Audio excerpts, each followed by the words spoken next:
Dr. Suhra B.V.S., Professor, University of Kerala, Dr. Ansar Pro, Professor, University of Kashmir, and Dr. Debjyoti Bhattacharjee, Professor, Assam University.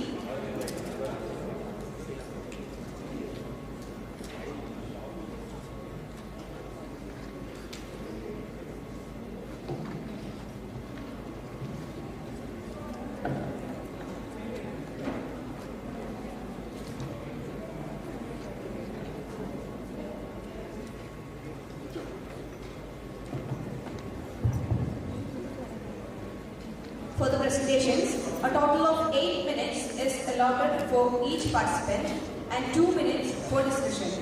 A warning bell will be at 6 minutes and the final bell will be at 8 minutes. Thank you.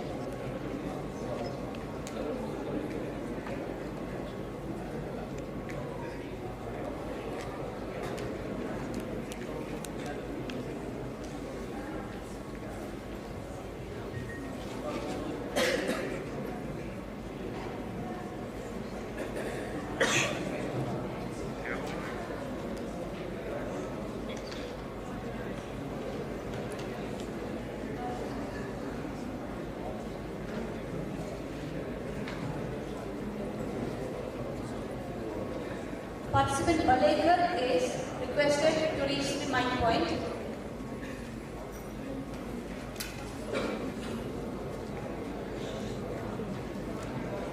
No. Please start.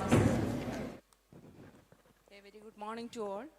So in this award session, that is Dr. A.K. Pradeep Young Research Award, I think there will be 13 presenters, 13 candidates. I think they know the rules and of this presentation. So I request you to please stick on the time. Okay, 8 minutes. Okay. Okay. Let us start. Please start. Okay. Good morning, everyone. I am Angiosperm Jeswani, and I am here to present on Beyond a Single Lineage: Untangling the Complex Phylogenetic History of Indian Senecio. Senecio belongs to the tribe Senecio of family Asteraceae, with about 1200 species that are distributed cosmopolitan with centers of diversity in Southern Africa and South America. So these are the diagnostic characters, that is uniseriate involucre, and style branches that are truncate. So Senecio is highly polymorphic in nature with a classical example of hybrid speciation. Over time, many infrageneric classifications have been proposed, and till today, Senecio is not monophyletic. Okay. Senecio is not monophyletic, with many sectional phylogenies produced over time. Even taxonomic history of Indian Senecio has been confusing with a recent account by Karthikeyan et al. Of 47 species, but till today, we do not know how many Senecio species are actually present in India. Himalayan Senecio are poorly studied with extensive synonymy, as you can see, from Senecio letis to Senecio chrysanthemimoides, all are merged under Jacobia analoga, while same cases have been reported in Jacobia nudicollis and Jacobia tibetica. So these 47 species are distributed in Himalayas and Western Ghats, with almost 50% being endemic, with a wide range of habitat from altitude ranging from 200 meters to 5,000 meters. So this is the infrageneric classification that was proposed by Clark in the year 1876. So these are the 29 taxa that we collected, and they are mainly grouped into 4 subgenera: subgenus Cynotus, Medacarpus, Eusenecio, and Madractis. While the taxa that are included under others were described post composite indici. The map shows collection localities. This is the methodology that we followed. 39 accessions representing 29 taxa were studied using 4 markers, 2 nuclear and 2 chloroplast, and we derived a beast MCC phylogram of ITS sequences for 530 taxa of subtribe Senecioni. The results were very interesting. That is, Senecio is distributed among 7 different clades, that is Suaviolens, Consanguineus, Vulgaris, Cynotus, Deltoideus, Jacobia, and Saxatilis. The block here shows Senecio sensu stricto part of the phylogram. So these are the separate clades of Indian species found in the subtribe. So Sciavilans clade include two species, Senecio graciliflorus and Senecio royalianus, both Himalayan species. Consanguineous clade include two endemic Western Ghats species, Senecio kundaicus and Senecio nilgirianus, which are sister to one African species, Senecio hyraceoides. Then vulgaris clade include type species of the genus Senecio vulgaris along with two Himalayan species Senecio dubitabilis and Senecio crashenicoae. For long time Senecio elatus and Senecio kuntianus were treated as Senecio. We have confirmed its placement in the clade with other members of Cynotus along with some extra layer of morphological evidence. Then deltoideous clade include two scandent species, Senecio scandens and Senecio candicans. Scandens being widespread in Western Ghats as well as in the northeastern part of northeastern India, while candicans being strictly endemic to southern Western Ghats. Also, there has been long debate on Senecio section Jacobia versus Senecio section Senecio, depending on what morphological characters are used to distinguish both the sections. So Senecio latus was again a member of the recent checklist, and we confirm its placement within the clade with other members of genus Jacobia. The major part of taxa included species that formed a clade together called as Saxatilis clade with a sister group of two species, Senecio lavandulifolius and Senecio griffithii. So this is the Saxatilis clade in red, which includes 13 species. These species belong to subgenus Madractus, and the blue one, subgenus Madractus, which was earlier a genus described by D. Candolle in 1838 based on characters such as ray florets that are epapose and sterile nature. While Senecio griffithii and lavandulifolius formed a sister group to Senecio Saxatilis group, they are very unique in their morphology, presence of multiseriate involucre and ray florets that are fertile as well as with pappus. We also derived MCC phylogram for ETS sequences, and the results were congruent to ITS. And we concatenated both the markers ITS and ETS to build a robust and resolved phylogeny. These were also congruent to the previous markers. For chloroplast, we used two markers, PSB TRNH and TRN LLF. PSB being majority of showing majority congruence with nuclear markers, and TRN LLF was used for generic level resolution. So, to conclude, Senecio is not monophyletic with respect to India, with some species that needs to be transferred in Jacobia as well as Cynotus. We can clearly see that Senecio have been colonized with a multiple dispersal, 3 in Senecio sensu stricto and 7 in sensu lato.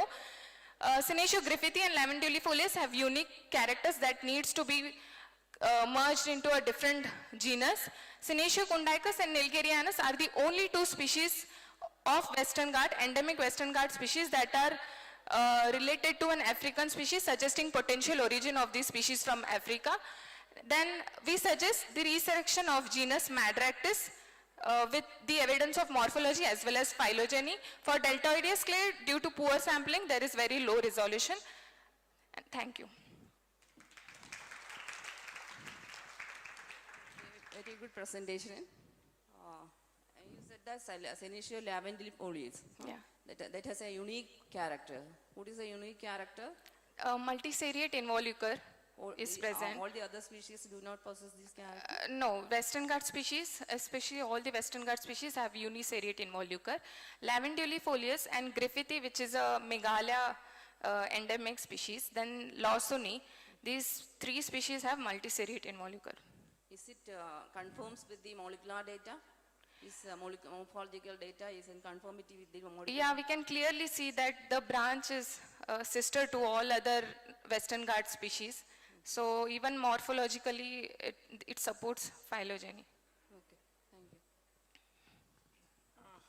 Nice presentation. Is there any common species between Himalaya and Western Ghats? it's like the type species Senecio vulgaris, but it is not native of India. It has been like introduced. How many species are common between Northeast India and Western Ghats?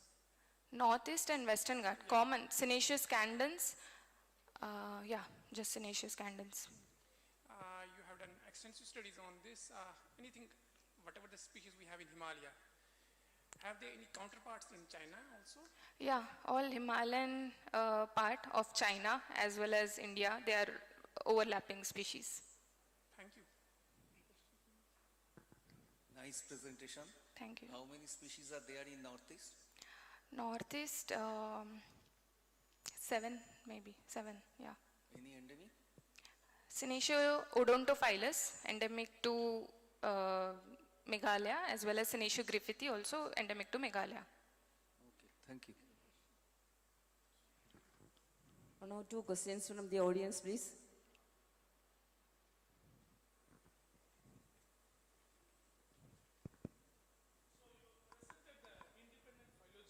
Yeah. Gene trees. Why not the combined? I've concatenated ITS plus ETS. Okay, what is the percentage of the ILD incongruence least difference? We have not calculated the congruency test. Then now but you arrive to do the combined data set. sorry? Then now you arrive to do the combined concatenated data set. If there is an incongruence between the gene trees, whether it is less or more, that you have to find it out, is it? Yeah, yeah. We have not performed test of congruency, but we have just focused on major clades that major Indian clades that they separate out. For But the that, concatenation is supposed to be done based upon the ILD value. When it is less, you can go for the combined analysis. yeah. Correct. Okay. Okay, that you should probably take care. Sure, sure. Any more questions? Okay, Akanksha. So you please consider the sir's suggestion also, okay? Sure. Thank you. Thank you, ma'am.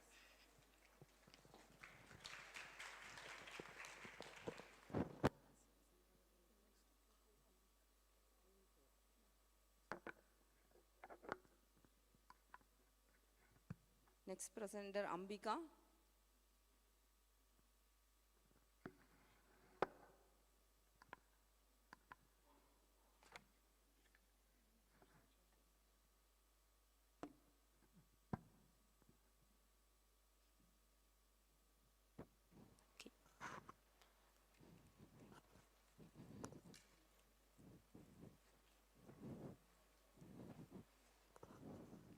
Okay. Good morning, everyone. I am here to present the critical taxonomic studies on the endemic species of the genus Arundinella from Kerala. So, Arundinella is a C4 grass genus that belongs to the Panicoideae subfamily within the Anthropogonidae supertribe and in the tribe Arundinellae. So, this genus is characterized by the spikelet with two unequal glooms. The gloom size is not equal. They are specifically distinguishedly unequal in Arundinella, and the upper lemma mostly bears a geniculate on, often with apical setae or lateral aunds in the sides of the main aun, or aunless species are also found. So, it is distributed around the world, and about 57 species are now distinguished in the world, and 27 species are present in India.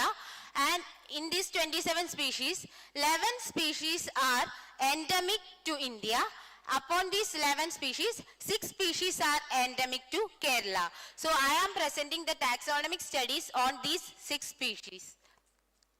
The first species is Arundinella kannanurica, which got published in 1984 from Kasaragod district. I have collected this from Madaipara and Blatur of Kannur district, and it was originally compared with Arundinella laxiflora in the protologue, but it is more allied to Arundinella nervosa and Arundinella setosa with slender and stout habit and ascending panicle branches, and is distinct for upper lemma without any apical setae or lateral aunds.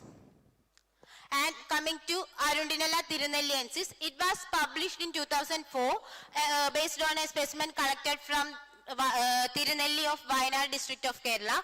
I have collected the specimen from the type locality twice, and when I go through the protologue, they have been compared the species with the existing species Arundinella nepalensis, and they have separated the species based on the hairiness of the plant.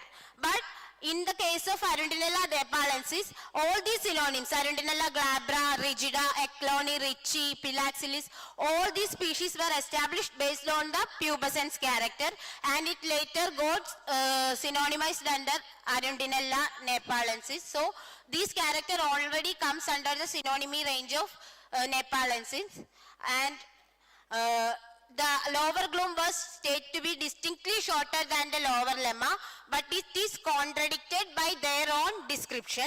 So I synonymized this under Arundinella nepalensis. And the next species was Arundinella revi, described from Iravikulam National Park, and I visited the type locality. It was compared with Arundinella pumila, but it was distinct from other Arundinella in having subequal glooms, and a geniculate down developed well back from the upper lemma. So I checked the literature and I found that these are matching with the genus Iramor, a genus native to Europe. So when I studied and examined carefully, I found that this is actually an established species in Ira, which is Ira elegans. So I synonymized it in Ira elegans, and this is published in the recent volume of Redia. And coming to the next species, Arundinella pradibiana from Puyangutti Idamalayar forest, and I collected it from Puyangutti forest and various areas of Idukki district, and it was also based on the pubescence character, and all these synonyms were already established based on the pubescence character, and later on got synonymized under Arundinella metzi. So in Bose's work dealing with Arundinella of Burma, Ceylon, Pakistan and India, he have already mentioned that the pubescent characters of Arundinella lovi often offered a varietal status, but the intermediates are found everywhere, so it is better to keep this species under Arundinella metzi.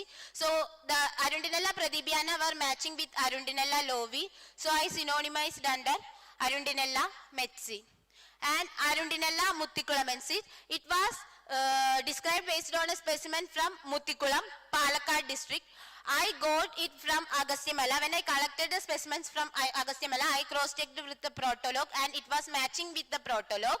But the species were originally compared with Arundinella laxiflora, but the one already established variety, Arundinella purpurea variety laxa, were having the similar character, and this is one among the syntype sheets of Arundinella purpurea variety laxa, and as collection from the similar area within the same date was also found annotated as Arundinella laxiflora by King and J.B. Phipps. So I synonymized Arundinella purpurea variety laxa and Arundinella muthikullamensis under Arundinella laxiflora based on the protologue and descriptions.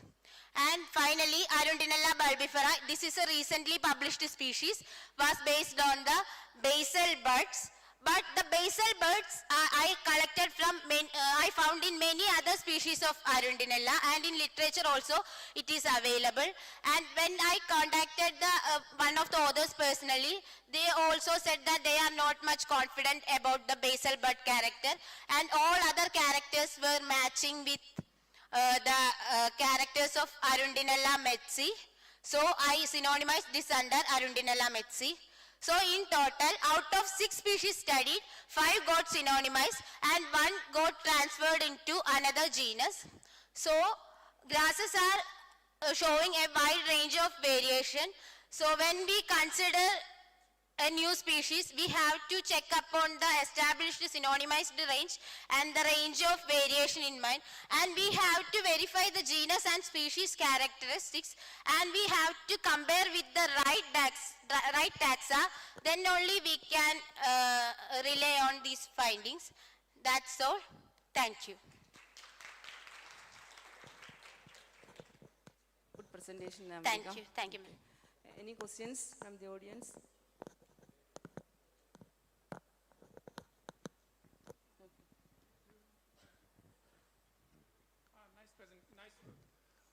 I was just wondering, based on your studies, majority of the species, what were previously called as endemic to Kerala, you have synonymized them. You have synonymized. Yes, yes, sir. Yeah. From your studies, what are the best characters that should be used for species limitation in this genus? Species limitation in this sense. Actually speaking, we cannot rely on hairiness. We can rely on the inflorescence pattern, according to me. Because inflorescence pattern shows somewhat stability in the case of Arundinella and the upper lemma characters, but we have to be careful because the geniculate down I mentioned in the slide is footageous because it will fall upon maturity sometimes. So we can treat it as awnless sometimes. So we have to be careful while dissecting out if there is any traces of awn. Because in case of Arundinella leptoclova, they are basically awnless. Sometimes they will show a shorter awn. Sometimes these lateral awns may be present, may be not present within the same species. Thank you. Very nice presentation. Thank you, sir. And now from Kerala we have only one endemic. Yeah, from Kerala as type locality and endemic, we have only one. Okay. Then other than type, whether you have seen all the materials in different herbaria? Huh? You have seen probably all the voucher specimens? Yes, yes, Okay. yes, sir. Only one, the latest species, I went to the herbaria, so they said they haven't attached it to the herbarium sheet. So I couldn't see that one. Okay. But they already told me like they are not much confident. One of the co-author told me like that they are not much confident about the characteristic feature. So when I went through the literature and all, the basal buds character, that's why bulbifera they gave the name. That was found in multiple species of Arundinella. So it is mostly a ecological character, I think, based on the place where it belongs. And in some cases, the basal buds are earlier recorded, and I also observed. So I found it not characteristic to a particular species. All other characters were congruating with the Arundinella metzi, to which them compared. So Okay, that's then hairiness should not be taken as the... no, that is not only my opinion. NL board also had the same opinion, and I also found the same, because in high altitude areas they will show much hairs, and the same plant will not show any hairs or will be glabrescent in low altitude areas. I have seen the same in the field. Okay, thank you. Thank you. One species you put in different genus, isn't Genus. it? Era. Era. How it is distinct? It is distinct with sub-equal or almost equal. I got almost equal glooms, but in the genus Ira, it is sub-equal or equal glooms. I got equal glooms. Only based on... No. And upper lemma had a geniculate down, developed well down from the back of the upper lemma. That was also not present in Arundinella. In Arundinella, the awn will generate from the sinus, the tip of the upper lemma. And I confirmed the identity with Elizabeth Kellogg from Danforth Center, well-known agronomist. And that was confirmed again, and I saw all the type species. And in my paper, Thank you. You continue your work. All the best. Thank you.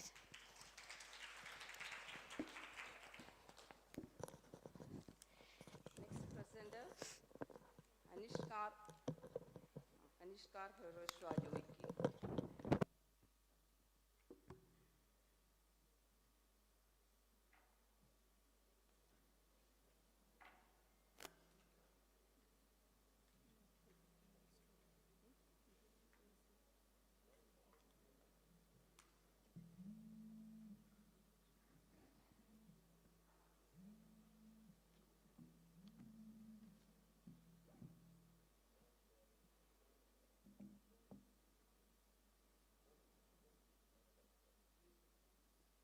Yes.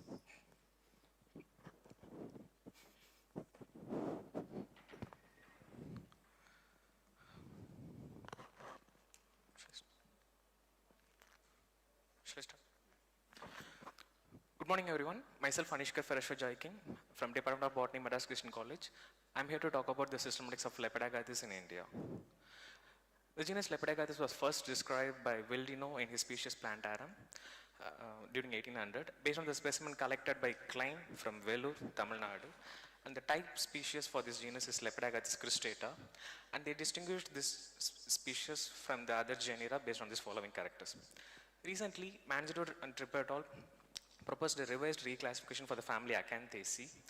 In it, they have provided the key diagnostic features for the genus Lepidognathus. They are as the calyx unequally philo with 2+2+1 configuration and quincuncial estivation of corolla and seeds with the hygroscopic trichomes. Globally, the genus was represented in the tropical and subtropical regions, comprises of 156 accepted species.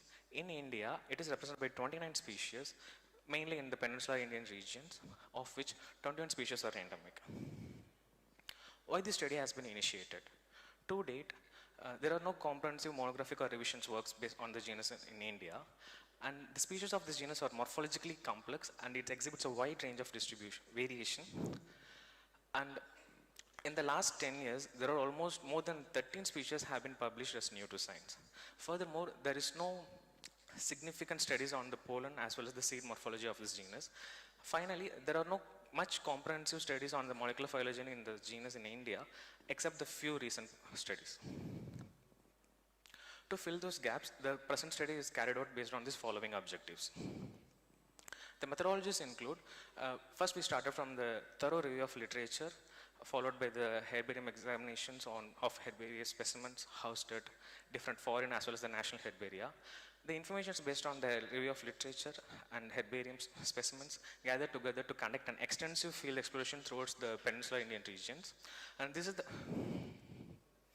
the distribution map of the Lepidognathus in India, and the green represents the live collections and the red represents the collection locality based on herbarium specimens.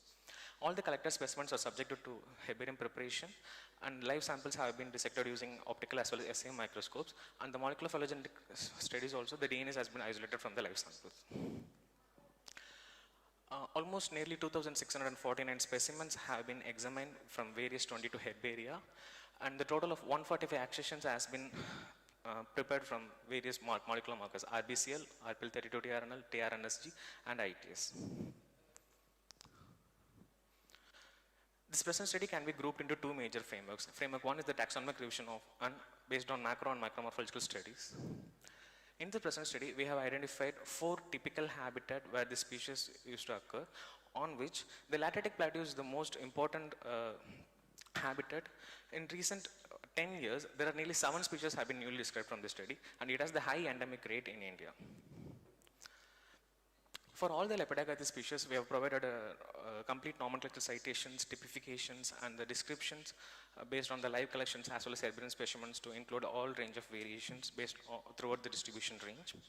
And the color photographic plates have been prepared incorporating the photos of habitat, habit, close-ups, and the micrographs of bracts, bracteoles, calyx, corolla, capsule, split open, and seeds and the intimidum. And the illustrations were provided for all the Lepidognathus species by illustrating the habit, stem, upper and lower surface of leaves, and also the split open of corolla. The conservation status has been assessed for all the 21 endemic species based on following the IUCN categories and criteria version 16, and the AOO and EOO of this distribution have been calculated using GeoCat, and the maps have been prepared using Google Earth Pro as well as the QGIS. Pollen morphology. Based on the pollen morphological studies, almost all the Lepidognathus species are having homogeneous pollen structures, except one, Lepidognathus cariosa, which is totally kind of different from Lepidognathus. And based on this pollen morphology as a distinct key morphological features, recently Derbyshire and Janashekaran has reinstated the Lophostrachus genus from Lepidognathus, where the Lepidognathus represents a prolate pollen grains with trizonoculprit apertures and having an heterobrachiate reticulum, but the reticulation is more open or coarser in the areas adjacent to the apertures and are fine reticulate in the middle of the mesocarpal regions. In contrast, Lophostrachus possess an prolate to subprolate pollen grains Also with the trizonoid apertures, but it's having an irregular open reticulate throughout the mesocarpal regions. And based on this study, two species, Perpericalis as well as Caria also has been transferred from Lepidognathus to Lophus trachis by Dr. Derbyshire and Angiosperm. And these were some samples of all the polymorphical studies conducted in our present study. And seed morphology. Earlier in 1885, Clark divided the entire Lepidognathus based on the seed morphology, having 2-seeded and 4-seeded. Here, there are 3 groups of seed morphologies can be identified in the Indian Lepidognathus. The group 1 possesses the glabrous capsule, ovoid in shape, and having 2 retinacula. Each supports 1 mature seeds. And the seeds having the longer and denser hygroscopic trichomes. In contrast, the group 2 and 3 possess short hygroscopic trichomes. The group 2 also having an ovoid to rarely unovoid pollen grains with 1 or 2 seeded matures, but the 2 or 3 seeded will be abortive. And it has 4 retinacula oral at the base of the capsule. In contrast, the capsule group 3 having 4 retinacula, where 2 at base and 2 at the middle, which becomes the reason for the 4 matured seeds, where 2 is rotund and 2 is ovoid. And these are the samples of some optical and SEM micrographs of seeds studied in the present study. In molecular phylogenetics, the framework 2, we have collected and isolated all the DNA, all DNA from all the Lepidognathus DNA and subjected to outsourcing sequencing. The received sequence were edited using chromas and aligned using MAGA. And we have constructed 2 trees, maximum likelihood trees using IQ tree and Bayesian tree using Mr. Bayes. Based on the molecular results, it also supports the treating Lophus trachis distinct from the Lepidognathus. And in the Indian Lepidognathus, it is solidly resolves into 2 monophyletic lineages, clade A and clade B, where the clade A represents the typical Lepidognathus sensu stricto, and the clade B is proposed here as a new genus. And these results are also supported by these sorts of morphological synapomorphies. And this information has been also finalized for the communication. Summary of the present study. A new genus has been proposed. 4 new species has been described, out of which 3 were published, and Lepidognathus sanjaypei has been communicated. And these are these 2 new species. And 15 names has been synonymized. And this is a sample of published synonymized name. And nearly 28 names have been typified, of which 7 were already published. And we also reinstated the species Lepidognathus rupestris, which was stated as a synonym under Crustata. And out of the conservation status, nearly 60% of the endemic Lepidognathus has been falling under the threatened categories. And this is the first time that the pollen and seed morphology of all the Indian Lepidognathus has been studied. In conclusion, this is my major outcomes from the present study. I would like to thank SCRB for funding, and also I would like to thank MCC for facilities and Botanical Survey of India for the scanning electron micrography. I would like to thank Dr. Derbyshire and Dr. Markaren for their valuable critical comments and observations throughout the study, and all the curators and directors of the herbaria for granting permission to consult the herbaria. I would like to thank IAT for this. Thank you.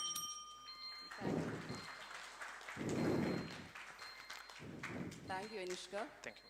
Very good presentation. You have considered both the seed morphology and pollen morphology also, along with the morphological and molecular studies for the systematics of Lepidognathus. Yes, okay, thank you. Anyway, in your the clad construction, this phylogenetic tree construction, yes, you have considered only the molecular data alone? No, ma'am. All the characters you All have the considered? characters I have considered, ma'am, Okay. and I have concatenated all the 4 markers and built a 2 tree. One is maximum likelihood tree, another one is Bayesian tree, and the tree having both similar All topologies. these 2 trees shows all the similar phylogeny? Yes, ma'am. Both trees show similar topology and similar phylogeny, and both supported by well-supported bootstrap numbers and You Bayesian said prospect. on clade B you consider as a new genus. Yes, ma'am. On what basis? And based on the 4 morphological characters I have showed in the characters, based on the inflorescence, corolla patterns, and seeds and capsules. Okay. Any questions from the audience, please?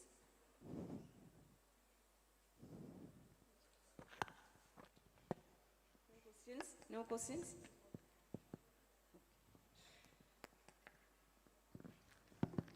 Anishka, it's really a beautiful work. Thank you, sir. And it's a comprehensive. Taxonomical derivatization is really mesmerizing. But one thing that with respect to phylogeny, Yes, erecting out a new genus, I think you should revisit on including some of the other genus pertains to a particular tribe, if it is there. I'm not sure about it. Yes, sir. And because it is happened to show that it going away from Lepidognathus doesn't mean that it could be a new genus, but until and unless if you include some other genus in that particular group, Yes, sir. so that the placement of the other genus can be easily validated. That's probably a point. It could be a new genus, Yes, perhaps, but until and unless if you include the other genus and allied genera of the Lepidognathus, which is already exists, Yes, sir. so that you will get a greater phylogenetic polarity. Yes, sir. In this present study, we have incorporated the other genus which was considered as Lepidognathus before, but recently have moved into separate genus like Lophostachys and Teleostachys. Barlaria is the outgroup, sir, which was a sister to But that Lepidognathus. shows a very great longer branch. The thing is that there was no much molecular studies available for the Lepidognathus. Here we have provided almost all are from I'm our. talking about the outgroup, Yes, which sir. creates a longer branch length. Yes, sir. Since it is considered as outgroup, otherwise it's fine. Okay. But that's only point that I would like to emphasize that until and unless if you include some other genus, Okay. the placement of the new genus can be validated. Yes, sir. We will consider this. Also, did you check the chromosome number of these these new species you are suggesting? Not yet, ma'am. We will What consider. about the other species, chromosome number of other species? There was no much studies on the chromosome numbers for this So, entire Lepidognathus. definitely you should look that I will also, okay? definitely look, ma'am. Yes, ma'am. Okay, Yes, thank you, thank you.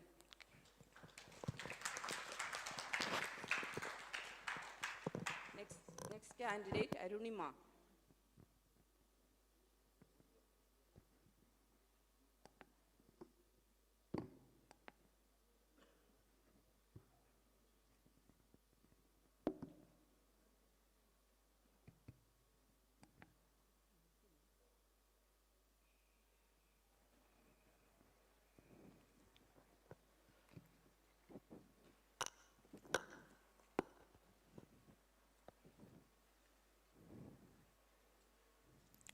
Can I start? Good morning to all. Welcome to my presentation. My topic is diversity of wings in the Diaspora South Indian Combretaceae. Combretaceae is the family including 10 accepted genera including 583 species. In India there are 41 species and in South India there are 32 species. I am considering about the diversity of wings of the seeds. The Combretaceae include dupacious dehiscent seed and also winged seeds are there. In the wings are also there are different different morphological variations, so that for the classification there are 4 criteria based on the origin of wing development, number of wings, texture of wings and aerodynamic characteristics. Based on the origin of the wing, there are 2 types, formed from the perianth and formed from the fruit wall. Formed from the perianth, Getonia floribunda is the example, in which the perianth dried from the wings, and from the fruit wall there is many species in which the fruit wall form the wings after the fertilization. And the second type is number of wings. Based on the number of wings, there are 4 types. 2-winged, 3-winged, 4-winged and 5-winged. Based on the texture of wing, there are 2 texture, papery wings and woody wings. Papery wings are flexible and they are almost brittle when dry, and it aids buoyancy on air resistance. According to woody rings, they are thick and rigid in texture. They are opaque and non-flexible. It is persistent and durable even after the seed release. When we are moving to the micromorphological details, there are different type of wings are seen in the Combretaceae family. First example, representing example is Terminalia argina, in which it possesses the woody wing, and the wings are not useful for the flight in the flight, because the woody wings are rigid in structure, and there is no hairs are present in there, and the wind loading value is also different, so that these wings are helpful for the movement with the stream, water current, etc., not by wind. Second one is Terminalia paniculata. In this, these are also woody winged, but it possesses hairs on the wings, and also the Cells are arranged parallel striations, and these help. These wings are useful for the dispersal through air. Third one is combretum albidum, in which this is the example for papery winged seeds, in which it is well dispersed through the air.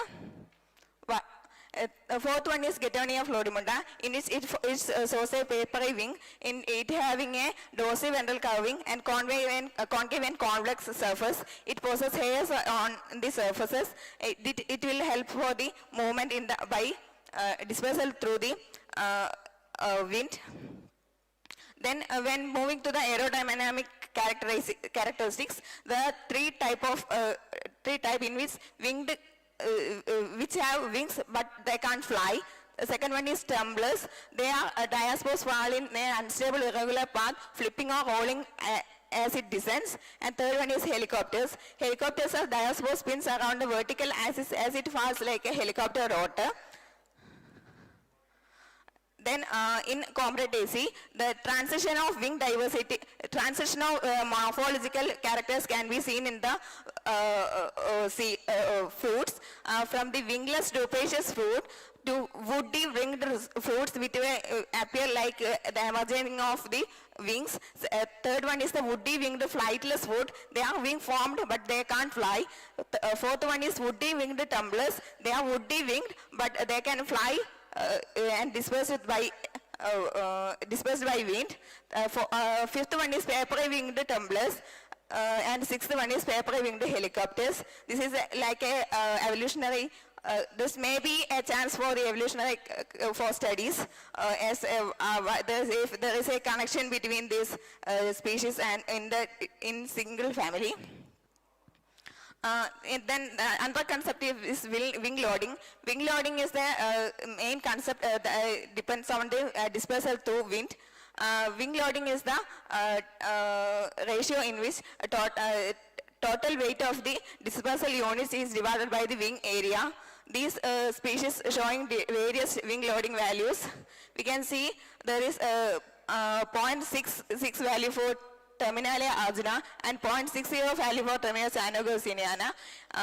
Both are not showing dispersal by wind, but below that Terminalia paniculata, Combretum albidum and Getonia floribunda shows lesser wing loading value, which helpful for, these three are showing dispersal by wind. As a summary, we can conclude that wing loading values differ among different species, with lighter and broader generating lower wing loading value and enhancing dispersal distance, while heavier or narrow wings result in the higher wing loading and shorter dispersal potential. A clear morphological transition in seed dispersal strategies is evident within the include species bearing wingless rupaceous fruit, woody ridged fruits, and woody winged but not flying fruit, adapted for the water dispersal, woody winged tumblers, papery winged tumblers, and papery winged helicopters, which are dispersed through wind. Thank you. Okay, Arunima, nice work. Thank you. You said that there is an evolution, transition of winged fruits and evolution. We can, by these observation, we can be connected with the evolution. If there is any chance for the transition between these species, we can check. Okay. Okay.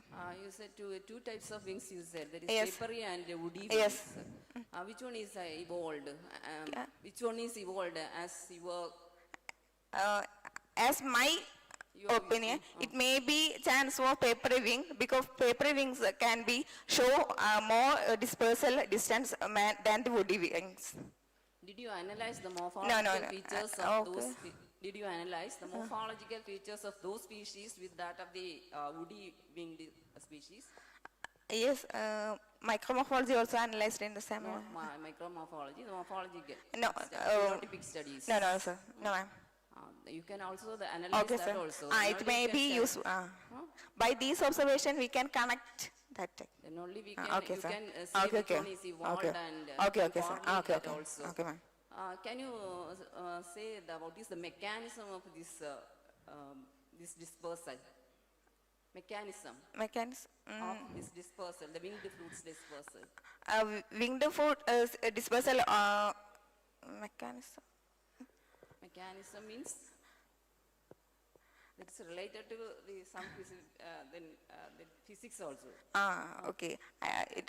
The mechanism, mainly the wing loading is the main factor in which if the wing, it is the weight of the winged diaspores divided by the area of the wing. If the weight is higher, it can't be moved very perfectly because of the air current of the buoyancy of the wing, seeds will not be ready for the dispersal mechanism.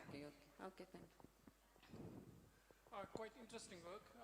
I was just wondering whether this wing type, whether based on wing type, types of wings, you have, say, on the basis of development, on the basis of, say, nature of the wings, and on the basis of number.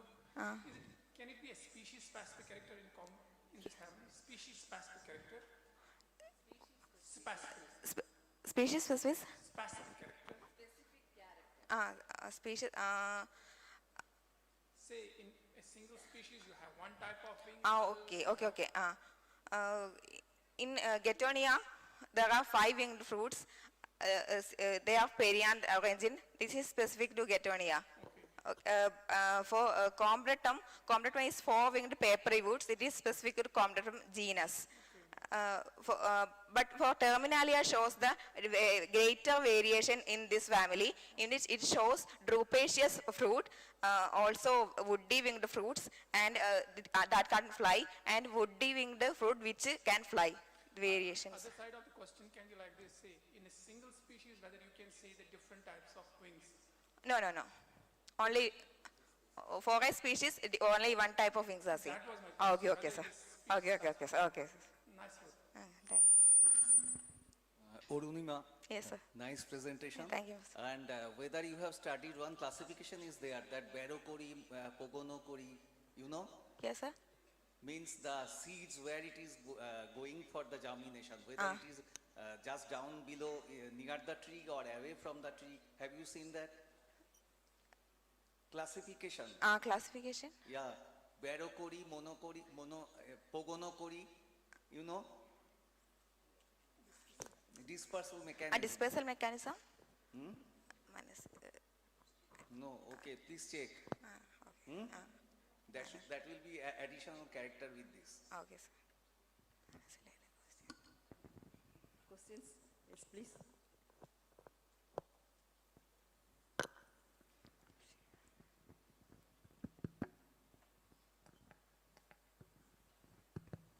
So wonderful presentation. Thank you, sir. Only thing is that all the seeds which you have, the winged fruits and so on, so all they have a meaning actually in the evolution. So whether if it can be like linked with the where the trees grows, the habit of the tree, the habitat of Okay. Yes. And actually and also the surrounding environment, like whether it is with any animals or birds or like that. So if you can bring in some other factors actually. Yes, sir. So that these things can it gives a meaning for actually all okay, these sir. different. Okay, sir. That would be the Okay, sir. This according to the habitat also depending on the dispersal mechanism, because Terminalia, Arjuna and Elliptica having winged seeds, this can be dispersed through water current. So if it is near the stream or river, it will be easily transferred by water current. But others. So, for example, deciduous, it will be many times they will be in fire actually. So the fire region will be there like that. So is fire region, fire. So in deciduous forest many times. Okay, sir. So whether they are adapted to those things also. So those factors are also has to be Okay, considered. sir. Okay. So, Yes. Any other questions? Okay, I think no more questions. So thank you. Thank you, Anima. Thank you, sir. Haleka.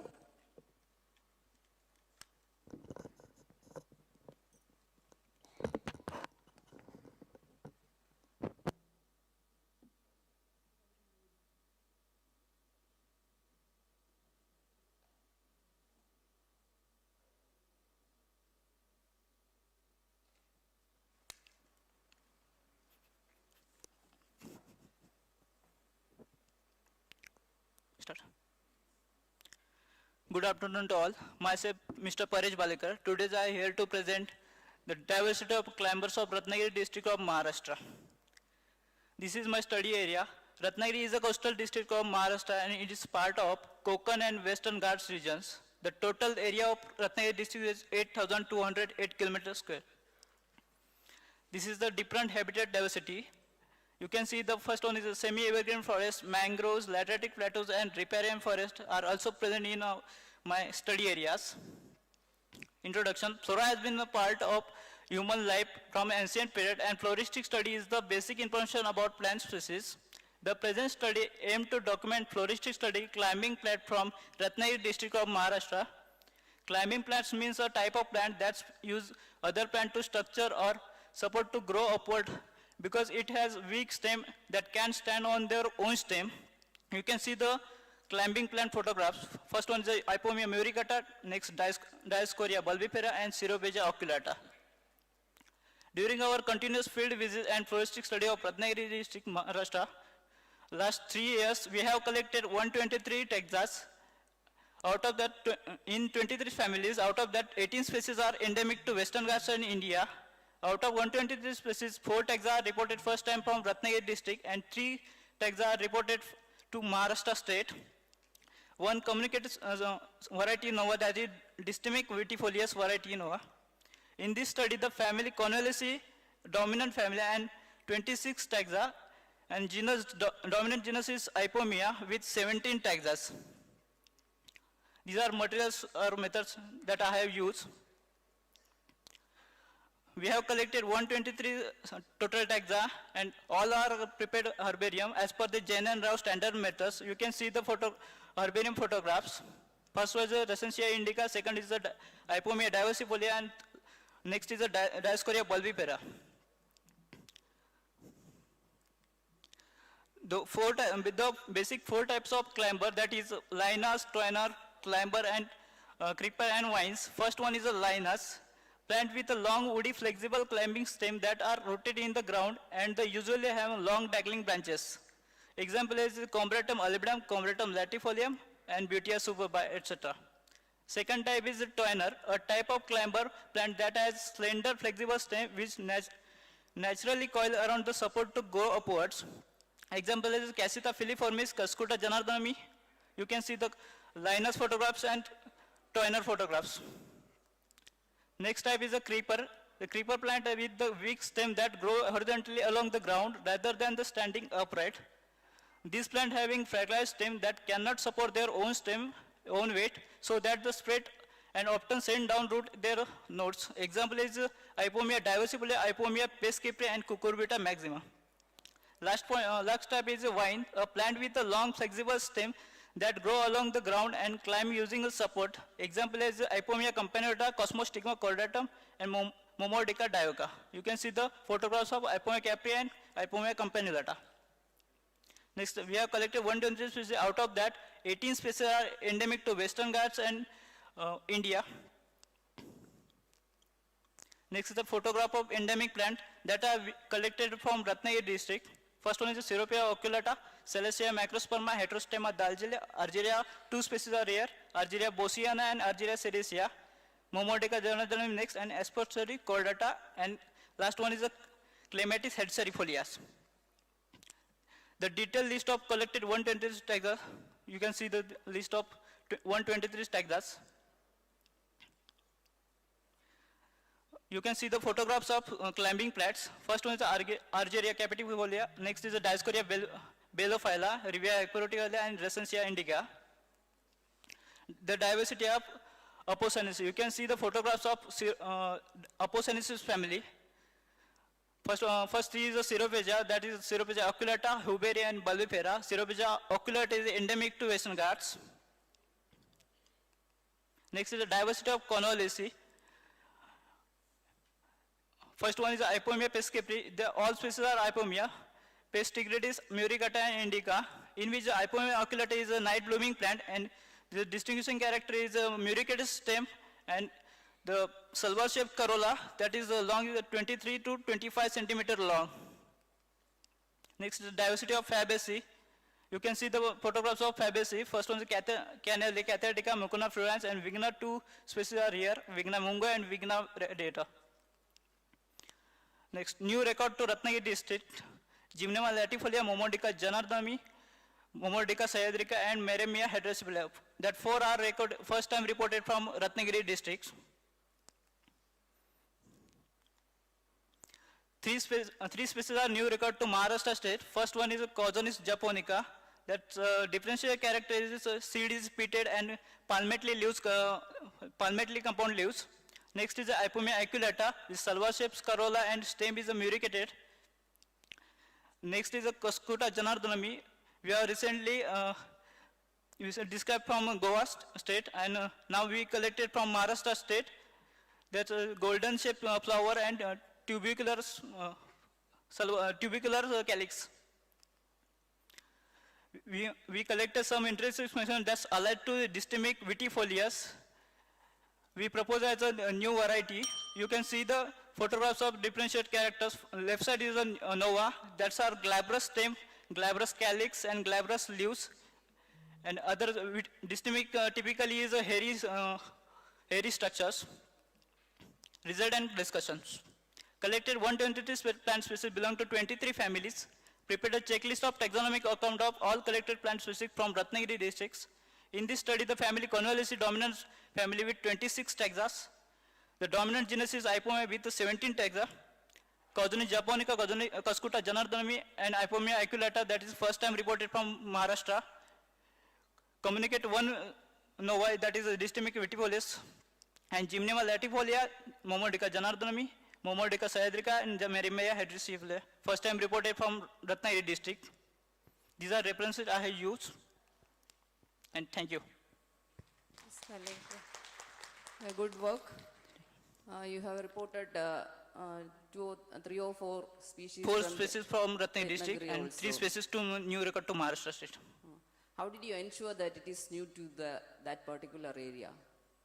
We have literature review and floras use. Only from literature reviews? Literature reviews and floras, various floras. Floras, okay. Okay, can you say what may be the reason for the dominance of unborn lacy in that area, Ratnagiri district? Convallaceae total 27 species are collected. Is there any particular habitat or habitat related? This is grow on bushes types habitat. That is the reason? Climbing habitats. Okay. Audience, any questions? Any clarifications? Okay, Okay, thank you. Thank you, thank you. Next candidate, Chandini KC.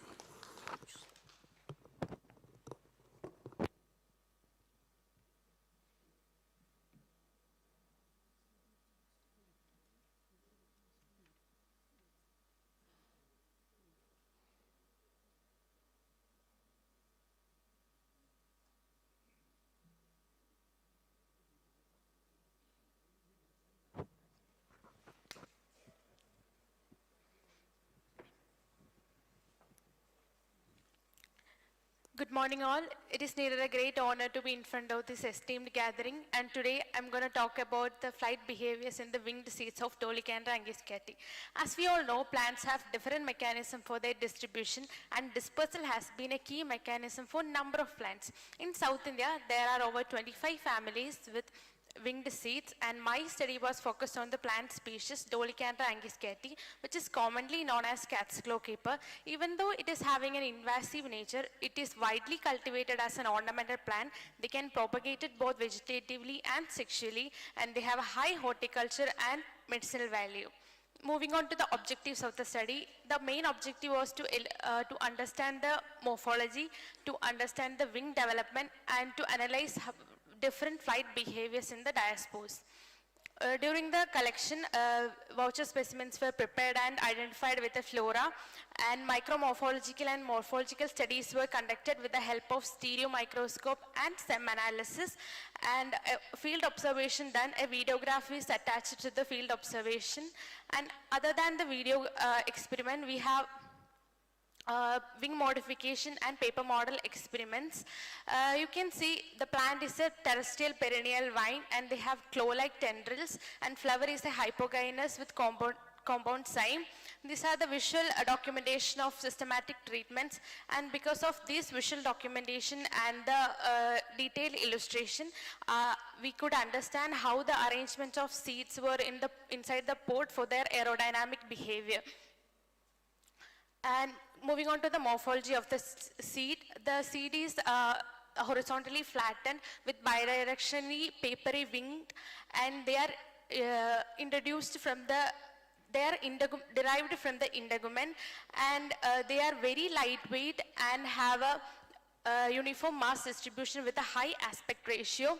And the pod morphology can also be determined the morphology and structural configuration of the seed. The wing is developed from the integument near the funicle, and within 2 months the pods may mature and release to the aerodynamic structure. These are the developmental stages of the flower, fruit and the wings inside the pod. And these are the biserate arrangement of the seeds inside the pod, and the pod is a silica which opens by slit to dehisce the aerodynamic spores, seeds. These are the micromorphology, and micromorphology reveals that the cotyledon region is a smooth surface, and in between the cotyledon and the wing region, the middle portion have densely packed parallel ridges and furrows, and towards the wing region there are irregular striations or parallel striation, and these influence the drag of airflow and stability of the descent. In these plants, Dolichondra angiosperm, there are mainly 4 kind of autorotations. That is wide helical autorotation, which is with a low descent rate, a narrow helical autorotation with a slow, faster descent rate, and a rocking or straying motion, and a vertical autorotation. Environment factors like wind velocity and release height have a significant role in shaping this kind of trajectory, and most importantly, a flight behaviors are characterized by initial longer or a shorter transition phase as a result, and lack of consistency. Coupling of 1 or 2 motion is also seen in the diaspore, as you can see in the video. And these are the 2 experiments, that is wing modification and paper modification experiment. We inclined the sides of the seed and adjusted the symmetry, and also rearranged the uniform mass of the seed.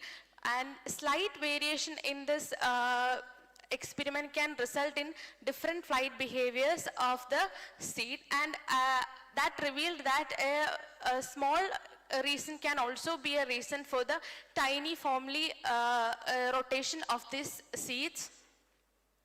And these slides summarizes that there is the flattened seed geometry or uniform mass and curved structure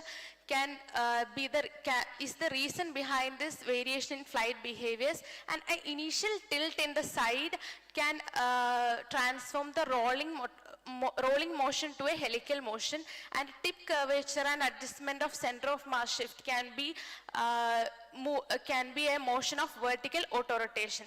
And also irregular flight patterns are arise from aerodynamics during a single fall. Coming to the discussion, now we could understand that the Dolichondra plants have a complex complex diversity in the rotation motion, and OSPER classified these type of rotations in the non-classified area because of the diversity that shows in the rotation motion.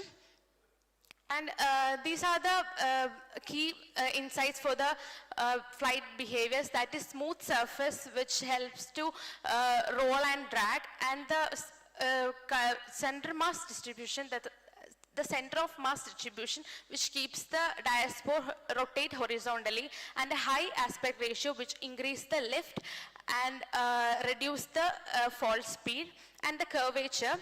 The curvature in the sides of the seeds can be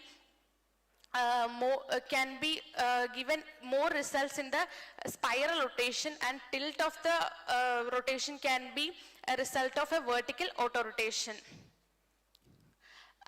In conclusion, these unique morphology of Dolichondra angiosperm seeds exhibit intrinsic or efficient flight behaviors, and these aerodynamic adaptations have explained how plants engineer their dispersal in the nature, and these helps in the different biometric and this study inspires different biometric designs, helps into find in future micro instruments like which helps in the mechanism of biomimicry. And that's about my topic. Thank you and have a nice day. Yes, Nandini, it's quite interesting work. Thank you, ma'am. You have analyzed various parameters of seeds morphology and in relation to the flight behavior, Yes, isn't it? yes, ma'am. Did you check the weight of the seeds? Yes, sir. Yeah. All the seeds have the same weight? No, ma'am. A slight variation is there, but comparatively, there won't be a very large difference in the weight. So weight has no role, or it is not contributing the flight behavior? It is having a role, but as a paper model experiment, and we studies was done because of the mass, we identified that it is having a vertical auto-rotation than other spiral motion and everything. Based on the velocity also, its rotation is changing? Yes, ma'am. By velocity, the transition phase of the seed is quite large. Okay, thank you. Thank you. Quite interesting. Thank you, sir. Thank you. I was just wondering how many individual trees that you were monitoring. Sir, actually, these seeds are only found in the university campus. So I couldn't find any other seeds in any of other places. You installed some time-lapse camera for this videography, or? Sorry, sir? You installed some time-lapse camera for videography? Sir, I take it by physically only with the camera and all. Okay. Yeah. You mentioned there are 4 different behaviors. Yes, sir. Is it specific to single tree, or it can vary from tree to tree? Sir, it's from different pod structure, the seed, not with a single plant only. There is no other there was no other seeds for the different plants. Only one plant has, which is with the fruit that helped me to collect the seeds, and that single seeds show these various flight behaviors. What about the tree that you have videographed? Is there, say, nearby any other trees along with it, or is it exposed, quite open? Yes, sir. It's a 30-year of, I think in Calicut University campus, there is the plant which is widely growing, and there I think it's it's planted before 30 years or something. I think that's why they are fruiting only there. The point I am trying to make is that whether you have monitored just one tree or multiple trees. Sir, multiple trees only, sir, but, yes, sir, multiple trees.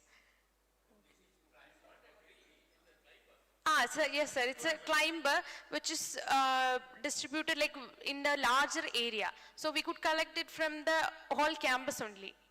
The videography that you have done is from one individual or more than one individual? Sorry, sir. Videography. Videograph? That is based on monitoring of just one?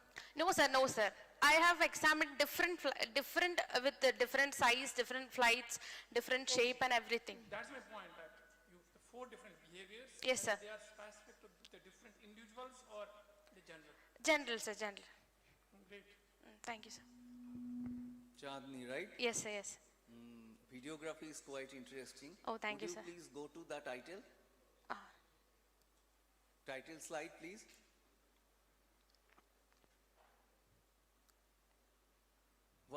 would you please describe that author citation? Sir, really, L bracket? L bracket. Oh. Totally can't think is here. Okay, please see it. Sorry, sir. Any questions from the audience? Okay.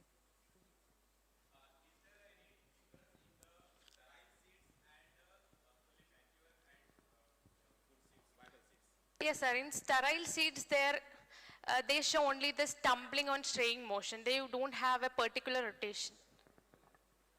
Thank you, sir. Okay, thank you, Chandini. Thank you, sir. Move on to the next presentation. Kamartaha. Kamartaha.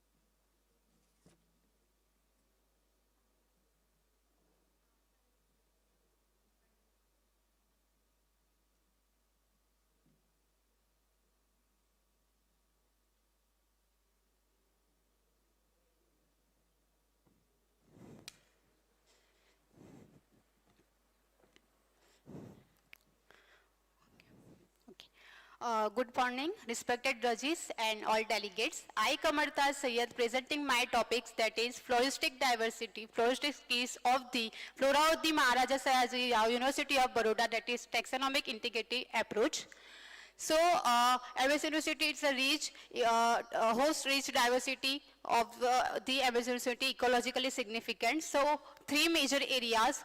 We have botanical garden, medicinal, arboretum garden, and Dhanvantri garden. All the covers all the vegetations of the MSU entire campus. So we have studied all the plants of this campus and documented. So these zones represents the most diverse vegetation. So earlier floristic studies has been done on this campus, but revised updated taxonomy was lacking. So that's why present study was carried out with the help of advanced tools like preparation of bracketed keys, floral formulas, new classification were proposed, and digital documentation has been done. So this is the earlier past records of the MSU campus. So all of you can see it is the very less documented. So present study was carried out for the revision of the flora. So you can see this is the study area, MSU campus, and involved botanical garden, medicinal, arboretum, plant garden. So I quick overview of my methodology. First I did extensive field survey, done morphological analysis, identification part, studied all the plants of the MSU campus, documentation has been done, and I have prepared bracketed keys for the 75 families and floral formulas for the easy identification up to family level and genera level, and propose a new classification based on my observation and taxonomical data. For entire study further, I have done digital documentation part. So this is the APJ4 classification I followed basically for the sequence of the orders and families for the preparation of the bracketed keys and floral formula. So a total of more than 752 plant species belong to 1110 families, includes all the groups of the Angiosperm, Gymnosperm, Pteridophytes likes. So here you can see is the comparative account of that. So you can see here is the past from 1955 to till 2025. So earlier records not showing reported. In 2021 to 2025, we almost recorded all the groups of the Angiosperm, dicots, monocots, trees, Gymnosperm, Pteridophytes. We are recorded, studied, and documented. So this is the new record I have shown here, major one. This is the data of the introduced species we have propagated in our campus. This is the rare endangered endemic plants. Also locally rare endangered endemic plants of the campus, heritage Trees also we have recorded and propagated, also measure the height and girth. This is the recorded species lost from the campus recently. During collection and field study, I also collected seeds of the plants. This is the seeds diversity of the MSc campus flora. So this is a core research of my work, preparation of bracketed keys. So all of you know about the bracketed keys. So here I put up one example. I prepared for the 75 families and 90 genera. So you can see it is the Malpical orders as per the LPG4 classification, and these are the family folds under the Malpicals. So I have studied. So this is the bracketed keys prepare. Here you all of you know we have to fix the two opposite contrasting characters for the preparation of bracketed keys. So and prepared for the all the families. Here second example, that is Caryophyllus. So prepare for the 75 families and 90 genera. Further, also prepared floor formula and simple keys for the genera level across the MSc campus. So here I have put up one slide for the floor formula and simple keys. Another thing, based on my qualitative and quantitative data, further analysis and prepare this chart. This gives a evolutionary relationship, and you can see here it is the sum of the family shows the bisexual flowers, some of the unisexual flowers, some shows the staminodes, etc. So these represent the quantitative data, also tell us the evolutionary relationships, which characters dominate over the other character. So this is the new classification proposed by me based on my observation and taxonomic study. I observed monocarpellary ovulate larvae observed in the Nyctaginaceae, bicarpellary multi-ovulate observed in like these three families. So this classification based on the only ovary characters like number of ovules, locules, carpels. Why I choose this ovary character? Because all of you know that ovule and ovary, this is a stable, not frequently variable. So this will help in the plant identification. So this classification entire prepared for the families across the MSU campus. Here some photographs I shown. So this is all the collected and studied. Yes, digital documentation has been done. I have created a official MSU website and journal Jungle Lab for this entire study. So here I have put a screenshot of the MSU website which I created, because due to time limit, I could not able to show the live demo of the website. So you can see here is the we put all the details of the MSU campus flora, like about the MS University garden, herbarium plants, plant family apps, another I will show later on, events gallery, our team, like that. About here you can see scroll one by one plant, and you can see the IUCN category, locally and rare and endangered plants. We have botanical garden show, winner shop. We also organize many events. Also many visitors visited our campus. So this is the testimonials, positive comments we recorded. This is the plant famix app. This is the I uploaded all the bracketed keys detail. So you can see just click by order, you will get all the family details. Under family you just click on it, and then general level information you got. Another one is jungle channel application for the tree identification. I have studied all the trees of the MSU campus flora. If you want to identify any trees of the R campus, just you have to download from the Play Store this app, and front page will come. Just you give a tree label number, and you will get all the information about the tree photo, etc. So this is the first comprehensive revised MSU campus flora by us. First bracketed keys flora formula prepared by us. Classification also given based on my observation. Also documentation has been done digitally. So anyone can easily revise, identify the plants. So these are the references. Thank you all. Okay. Thank you, Kamal. Very good presentation. Thank you, ma'am. And you have prepared the website and also the on application also. Okay, very good. My doubt is you have analyzed all the species, and and they grouped into the angiosperm, or you consider the angiosperm EPG classification for your classification, or according to EPG classification you are classified, and you have also proposed another classification by your own based on the ovule character. How will you justify this? Yes, I use APG4 classification because of I have to Because you have studied the morphological characters. Yeah, See, yeah. APG classification is based on Yes. molecular characters. Yeah. I will justify.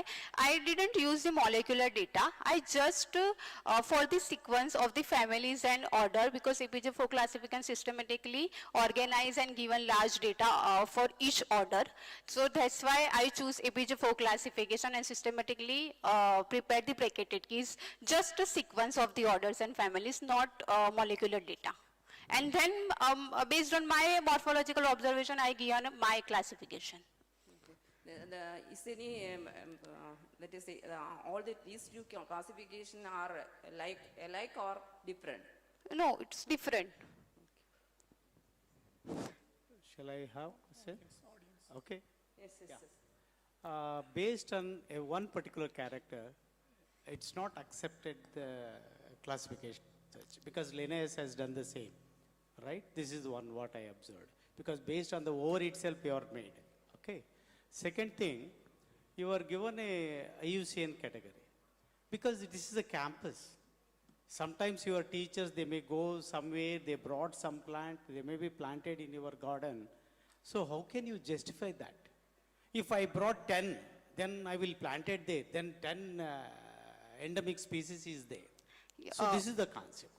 The number of plants, they are go on increasing. Okay, that's why.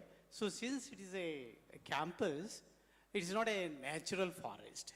If it is a natural forest, you can go for that analysis, as for my knowledge. Yes, also sir, as per my observation, endemism and endangered category not applicable for the MSC campus flora. So that's why I have shown this slide. This is the rare endangered plants of the Gujarat. We have propagated here, not of the MSC campus.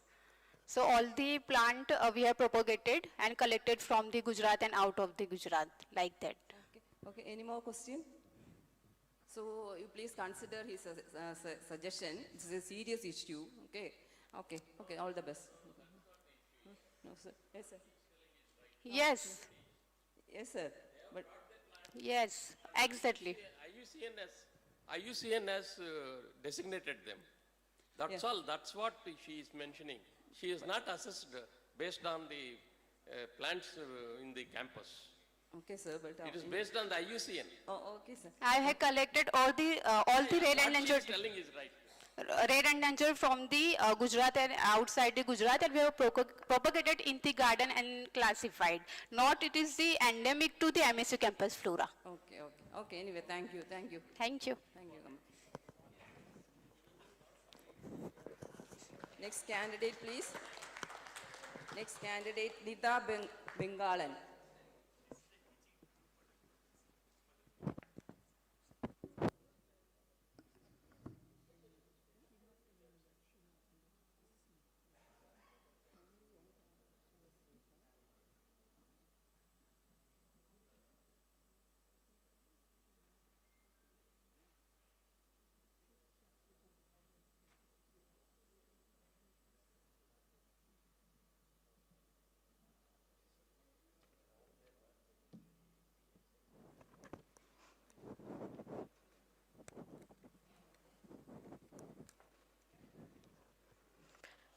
Good afternoon. Here is my presentation on the topic, Clinging to Survival, a study of epizoochoral dispersal mechanisms in selected grasses.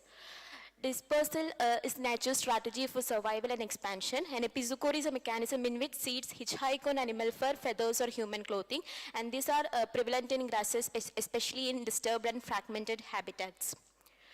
These are the objectives of my study: morphological, micromorphological adaptations, attachment mechanism, retention, and to explore the biomimetic potential. These are the materials and method followed for this study. First is the collection and identification. 6 grass species were collected from diverse habitats. Identification and voucher specimen were deposited. Morphological, micromorphological studies were conducted using stereo microscope and SEM. Attachment mechanism was studied on 9 fabric types, and a teddy bear was used as the animal to mimic animal fur, and the spikelets were manually pressed onto each surface using forceps. Spikelet weight, length, and pile length were also measured. These are the illustration prepared. Retention strength was done using Orbitex shaker, and here fabrics were mounted in this way. Agitation was done, and the retention percentage was calculated. Results of the study. These are the morphology worked out for Syndotheca lepaceae.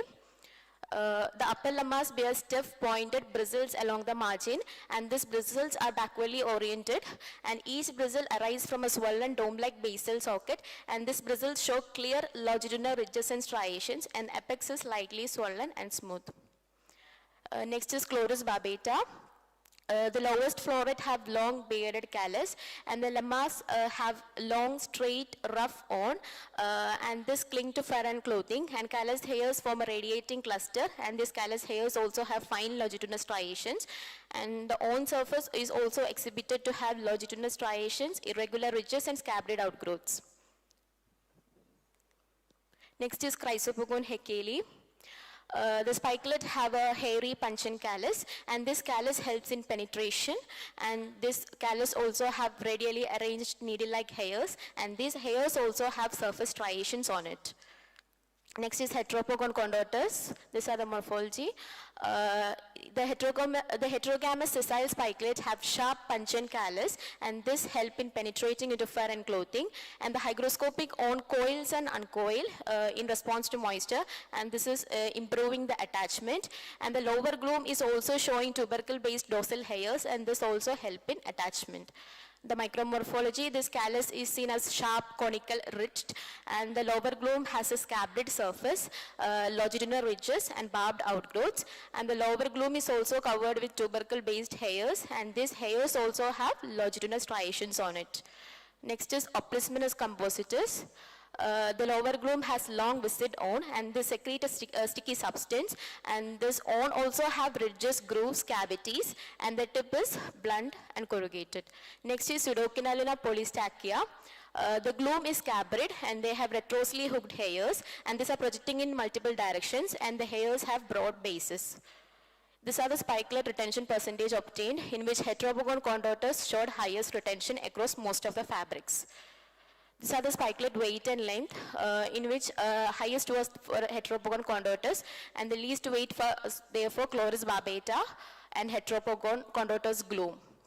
These are the pie length measured, in which wool had the highest pie length, and least was for nylon and polyester. Now the discussion of the study. Morphological and micromorphological traits is thought to enhance epizoochorus attachment, and in Syndotheca lepaceae, the rigid retros bristles helped in backward locking attachment, and in Chloris barbata, the callus hairs, scabbard on outgrowths have provided multiple point frictional anchorage, and in Pseudokinolina, the hooked hairs created a bud-like attachment mechanism, and the surface striations of the bristles, hairs and on is thought to increase the friction, while the smooth apex helps in easy penetration into the fur. In Chrysopogon and Heteropogon, there was a penetrative anchorage shown by the callus, and in Heteropogon, they have also had an hygroscopic coiling on, and this helped the spikelet to get deeper into the fur, and this is acting like a seed drilling mechanism. And the barbed outgrowth acted as a grappling hook, and in the gloom, this tuberculate hairs had longitudinal striations, and this is thought to increase the friction. And in the hairs are arising from a socket-like basis, and there are wrinkled tissues on it, and this acts as a mechanical buffer, and this helps to distribute the stress and prevent the breakage during movement. And the Oplisminus had adhesive on that secretes sticky substance, and this also have ridges, cavities, and this is used to enhance the chemical bonding, frictional grip, and attachment. Now the retention efficiency, Heteropogon had shown the strongest performance, and Chrysopogon, Syndotheca, and Oplisminus Chloris has also shown attachment on textured fabric, and Pseudokinolina, the attachment was based on the developmental stage of the hooked hairs. Now the correlation, the spikelet size and weight is not a good predictor of retention. That is, for example, even the Heteropogon, lower gloom, and the lightweight Chloris barbata have shown strong attachment, and this shows morphology matters more than size. And retention also increased with the fabric pile length, long pile, more attachment, short pile length, less attachment. Now these are the biomimetic application. Surgical clip design inspired by Heteropogon. The Heteropogon, the tapered callus, easily wedged into soft tissue, and the retros microbarbs allow easy entry and prevent resistance to removal, and this is inspired for biodegradable surgical clips. Now the skin patches in Oplismonas have shown moist, stick strongly when it is moist and loses adhesion when it is dry. So this can be used for making skin patches in which each moisture activated adhesion and tiny micro reservoirs will help in painless attachment without harsh glues. And self-gripping cleaning pads by pseudoquinolina. This will grip dust and fibers without glue and also provide firm attachment, easy detachment for cleaning and reuse. And this offers a sustainable, reusable alternative to adhesive pads. It's the conclusion. Epizoochorus dispersal have attachment rates and is confirmed by morphology and SEM. Hooks, barbs, retros, bristles, stiff callus, hygroscopic on and adhesive surfaces were seen on glooms, lemmas, callus, and this enhanced contact and retention. And retention mainly depends on morphology, not on the size and the weight. And retention also increased with longer fabric pile length. And these natural attachment systems have provided models for multiple biomimetic innovations. These are my acknowledgement. Thank you. Okay, Nida, thank you for the good presentation. Okay, you have suggested some Epizoochorus dispersal mechanism, okay. And you have suggested some applications also. Okay, then is there any limitations? Is there any disadvantage of this mechanism? Epizoochorus. Yes, when the animal notice this Epizoochorus being attached to them, there's a chance that they will easily dislodge it. So unless and until the animal doesn't notice this, this is an effective mechanism. But once the animal notices, there is a chance of. You have studied 6 different genera, Yes. isn't it? Which one shows more Epizoochorus mechanism? Heteropogon contortus. Okay. What are the morphology of? It have a very sharp callus and that helps in easy penetration. Then it have a on, like in response to moisture, it will coil and uncoil. So once the spikelet is getting attached and according to the moisture, they will drip, they will go deep into the fur. So it hygroscopic effect is there. Yeah, hygroscopic on is there. So this helps the spikelet to get deeper into the fur.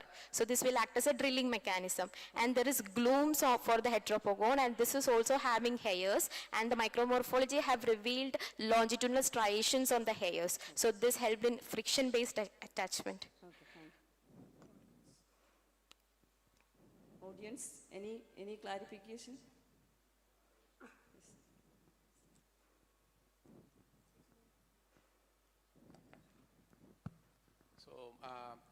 Very good presentation.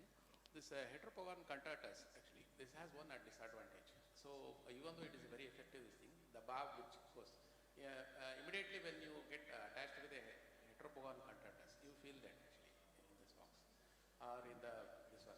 So how is it is an effective method? Because once it gets attached, easily animals can know that actually it has been attached. Because I have myself many times been got attached with that heteropogon and immediately I know that it is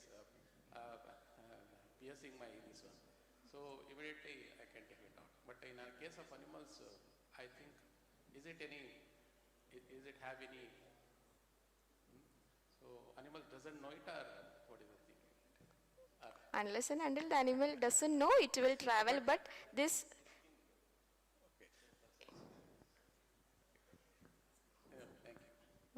Okay. Okay, Nida. Thank you. Next candidate, Thangam and Lindo.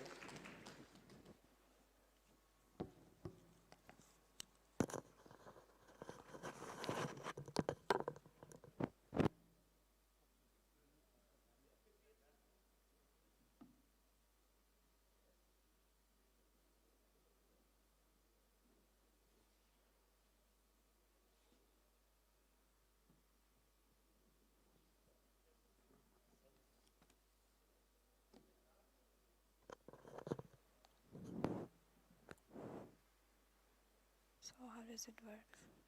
Okay.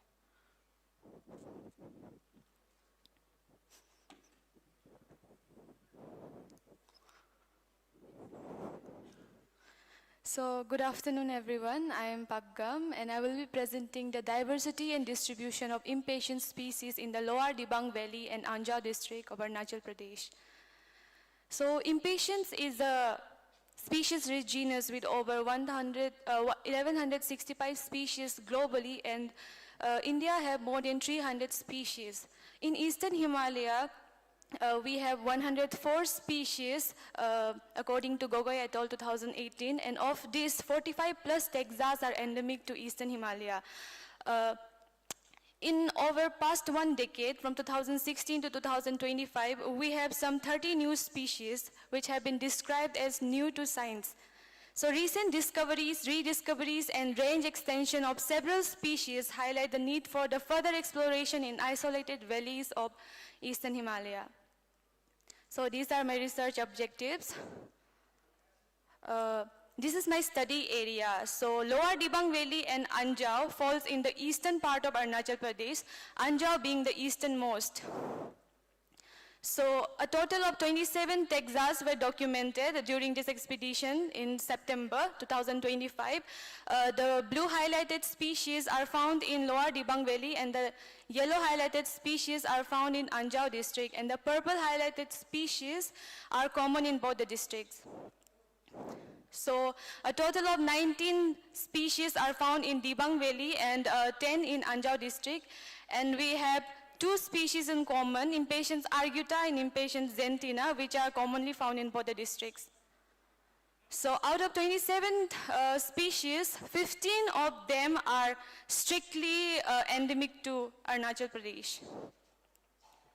So this is a map showing the Lower Dibang Valley of Arunachal Pradesh. So when we climb from Roing towards Mayodhya to Hunli, we see a lot of species diversity. So in this mountain only, we can see 19 species are there. So with the elevation range of 2000 to 2600, we find some 17 species there only, and only 2 species, this is Impatient roingensis and Impatient tripetala, that are not found in that higher elevation. Yeah. So these are some of the species from Lower Dibang Valley. Impatient Adamoskiana and Impatient Nila Lohite. Both of them are morphologically very similar, like floral morphology is identical. But the previous protologue of Adamoskiana did not have a record of the second lateral petal that we observed from the type locality after dissecting fresh flowers. So this is Impatient Ashihoi and Impatient Drepanophora. Again, the floral morphology is identical. The only distinct character is the midrib and the shape of the glands. So this is Impatient fuongensis, which is not endemic. It was described from China, and it is a new record published in 2018 Gogoi et al. Book. And this is Impatient levigata grandiflora, variety grandiflora. So this is Impatient praniae, which is a wild edible species from Arunachal Pradesh consumed by the Adiboka tribe. And that one is Impatient dibangensis, which is again point endemic to Dibang Valley. Impatient Ansipetala, which is a common species, and that one is Impatient albopetala, which is again point endemic to only one stream when we go from Mayodhya towards Hunli. This is Impatient idumishmians, named after the people residing in the Dibang Valley, which are Idumishmi tribe, and that one is Impatient stenenta, which is quite common and very variable. So Impatient idumishmi is again a point endemic species to the Dibang Valley only. So this is Impatient scitula with variation in flower, and we have found some rugose stem which was not recorded from the previous protologue, and the lateral sepal is not falcate here. And that one is Impatient spirifera with a consistent spiral spur. So this is again a very beautiful species, Impatient rugosipetala, described by Gogoi and Bora in 2017. So previously, this yellow form was not recorded from that valley. So in this expedition, we have also recorded this yellow form, which was growing sympatry together, like along with Adamoskiana and stenenta. So impatiens arguta, the most common. It's all over the northeastern states and it's very variable. Like all of these are impatiens arguta. So these color forms are found in the two districts, Lower Dibang Valley and Anjao. And that one is impatient roingensis, previously described by Harish and Sabu in 2018. And later, Dr. Gogoi have merged it into arguta. So impatient roingensis was earlier known from only rowing area, so it was endemic to only rowing area, but we have found it some 150 kilometer from rowing in Lohit district, and the plants were described as some 3 to 4 feet tall, but we have found this giant 7 feet tall plants from Lohit district, so this is no more narrow endemic. So this is impatient tripetala, which is again a very common species, and impatient zentina, which is common in both the districts. So these are the impatient species from Anjao district. Impatiens dalaiensis, endemic to Dalai Valley. Impatient tropiolifolia, a very common one. So impatient pseudocitrina and impatient pathagiana, they are both point endemic. So pseudocitrina is point endemic to a place called Samdul, and impatient pathagiana is also point endemic to Dalai Valley. So this is impatient wallongensis with a strange tuber. It is a perennial species. So these color form, like the white and the magenta forms, were not recorded earlier, and we have found it in away from the type locality, like some 70 kilometers away from the type locality towards Changlagam. So this is our new species which we have communicated. It is a very distinct species. It is closely allied to impatient citrina, but it differs in the length of awns. The length of awns is like 1.5 centimeter, and the flower size is very big in compared to the citrina. And the size of lateral sepals and the number of lateral sepal is also very prominent and consistent, but in impatient citrina, the second pair is inconsistent. So yeah, and the shape of lateral sepal and the size of bracts are also very variable in both the species. So yeah, acknowledgement and thank you. Welcome. Yes, ma'am. Good presentation. In impatiens, a lot of diversity is present. Yeah. Okay. You have studied impatiens from 2 districts in Arunachal Pradesh. Yeah. How many species you have studied? How many species I have studied from 2 districts? 27 27 okay. species, yeah. From this, in which species do you find any infra-specific variation? Yeah. In which species, how many species you've seen? So like impatient is a very diverse and very like complex. No, I'm asking about the intra-specific variation within a species itself. So we have this like hypothesis that impatient rugosipetala is an intraspecific variation between impatient edamoskiana and impatient stenantha. No, in your study, did you analyze? No. We haven't analyzed anything. So this is my second month in PhD. I have just recently started. So we'll be doing all the molecular works and everything later. Okay, Yeah. Okay. Nice presentation. I was just wondering that how many species they grow sympatrically? Oh, like 17 of them are like growing sympatrically in Mayodhya Valley. So it's a huge number, and we are not able to find, like we are trying to find how it is happening and why are the species so diverse over there. Maybe because of the like rainfall. They like Mayodhya Pass have some microclimatic zone. Like you will see rainfall in Mayodhya Pass, but not in Roing Valley. Did you come across some hybrids, say? Yeah, we have some hypotheses, but we have no proof yet, so we are not like saying anything yet. Given this hyper-diverse region, any road construction going on there? Yeah, there are like all of these species here, so 15 of the species are point endemic, and if any road construction and everything is going on, it will be vanished. So yeah, road constructions are going on especially in Anjao district, and yeah, it is going towards Mayodhya Pass also. So Mayodhya Pass should be, I think, very, like, it should be conserved, like, by the government and everything. They shouldn't make these 4-lane highways and everything. So it's a threat, yeah. Road construction is a big threat. Thank you. Nice presentation, Pagam. Thank you, sir. And with good photographs. And what's the rationale behind selecting these two districts particularly? Like, it was my initial PhD fieldwork. So I recently joined in August. So August and September I did my fieldwork. So this is my initial fieldwork. Okay. So yeah. And the map is understandable, but the thing is, it is technically wrong. Please check. Oh, okay. Any question from the audience?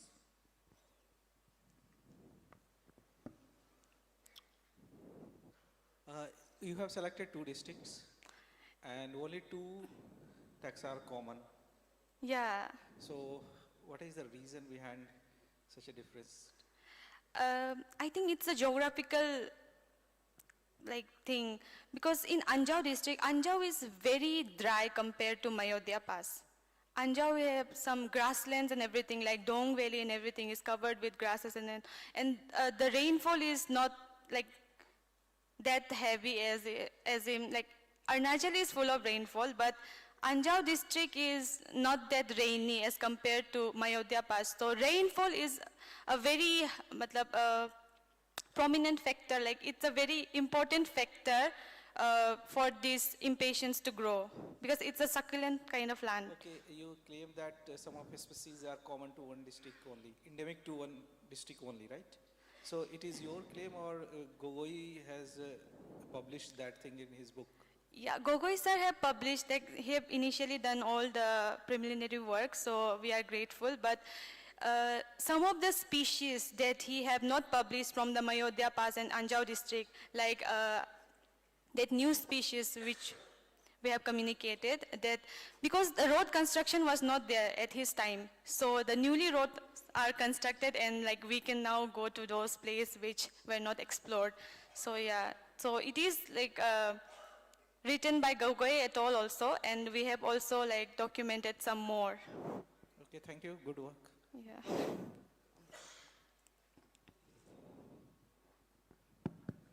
Good work and much appreciation. Thank you, sir. Because I know how difficult it is to work in the Northeast. Yeah, given it the is social difficult. tensions and other geomorphological conditions. Yeah. And I appreciate sincerely your hard work, because you are very young, and Thank keep you, up with your good work and whatever support you want, because I also handle Meghalaya state. Yes, sir. Thank you Please so do much. come to us and we'll Yes, support sir. you. Yes, sir. Thank you very much. Thank you, sir. Thank you so much. Thank you, Pagam. Thank you, ma'am. Yeah. So next candidate, Sneha. Sneha R.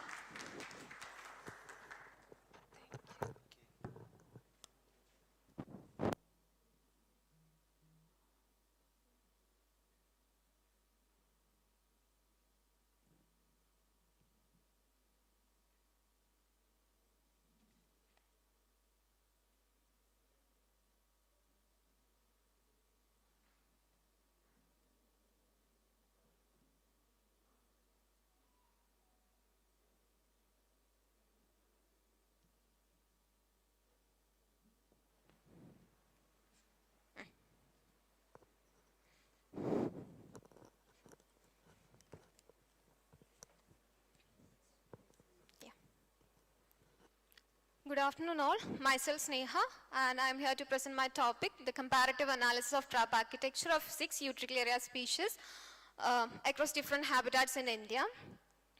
As we all know, Utricularia is an insectivorous plant with a unique bird plan among all the Angiosperm species, and 285 species are present under 33 sections globally and 37 species under 5 sections in India. They possess a unique structure called traps to capture, kill and digest all the prey to obtain their essential nutrients, and they grow in diverse habitats like terrestrials, aquatic, epiphytic and rheophytic and lithophytic habitats. So the aim of my present study is to compare the trap structural adaptation of these 6 species: Utricularia roseopurpurea, Utricularia graminifolia, Utricularia reticulata, Utricularia striatula, Utricularia aurea, and Utricularia gibba across different habitats. And these are the objectives: collection and identification of the plant material, and study the trap architecture of all the 6 species, and then histochemical analysis and statistical analysis for Utricularia striatula. And these are the materials and methodology that I followed. Fresh as well as fixed traps were analyzed under the LM and SEM. And for histochemical analysis, periodic acid Schiff's reagent, Kumasi Berlin blue, and Sudan black bee was stained. Stains were used to estimate the presence of polysaccharide proteins and lipids respectively. And also a statistical analysis were done, and t-test was conducted to check whether any differences in the structures in Utricularia striatula. Moving to the result and discussion, this is the general structure of the trap showing the appendage, mouth and stalk. And based on the position of mouth and point of attachment of the stalk, we can generally divide the traps into 3, having terminal, basal and lateral mouths. And so many external and internal glands are present on the surface of the traps. And these internal glands are further divided into threshold glands and then chamber glands as shown here. Moving to the first species, Utricularia roseopurpurea, under the section Nigrosenes, it is a terrestrial one. It possesses a globose and translucent trap with terminal mouth, and here the trap wall is 2-layered, and for all the species studied, the trap wall is 2-layered, and all the 3 type of external glands, type 1, 2 and 3 were present. And here a single coiled mouth appendage is present on the dorsal part, and threshold is chin shape, and pavement epithelium and velum are the structures that help in the proper sealing of the trap door. And all the species studied, this pavement epithelium and velum is present. Threshold gland is monophyte here, and chamber gland is quadriphytes. And in histochemical analysis, all the 3 stained the common parts like terminal cells of the external glands, the entrance region, vasculature, and capital of glands, etc. And for statistical analysis, 2 populations of each species were collected. So the first population shows higher mean values for every characters measured. Then moving to the next species under section Oligocysta, Utricularia graminifolia. This is also a terrestrial one. It possesses a globose to subglobose and translucent trap with a basal mouth.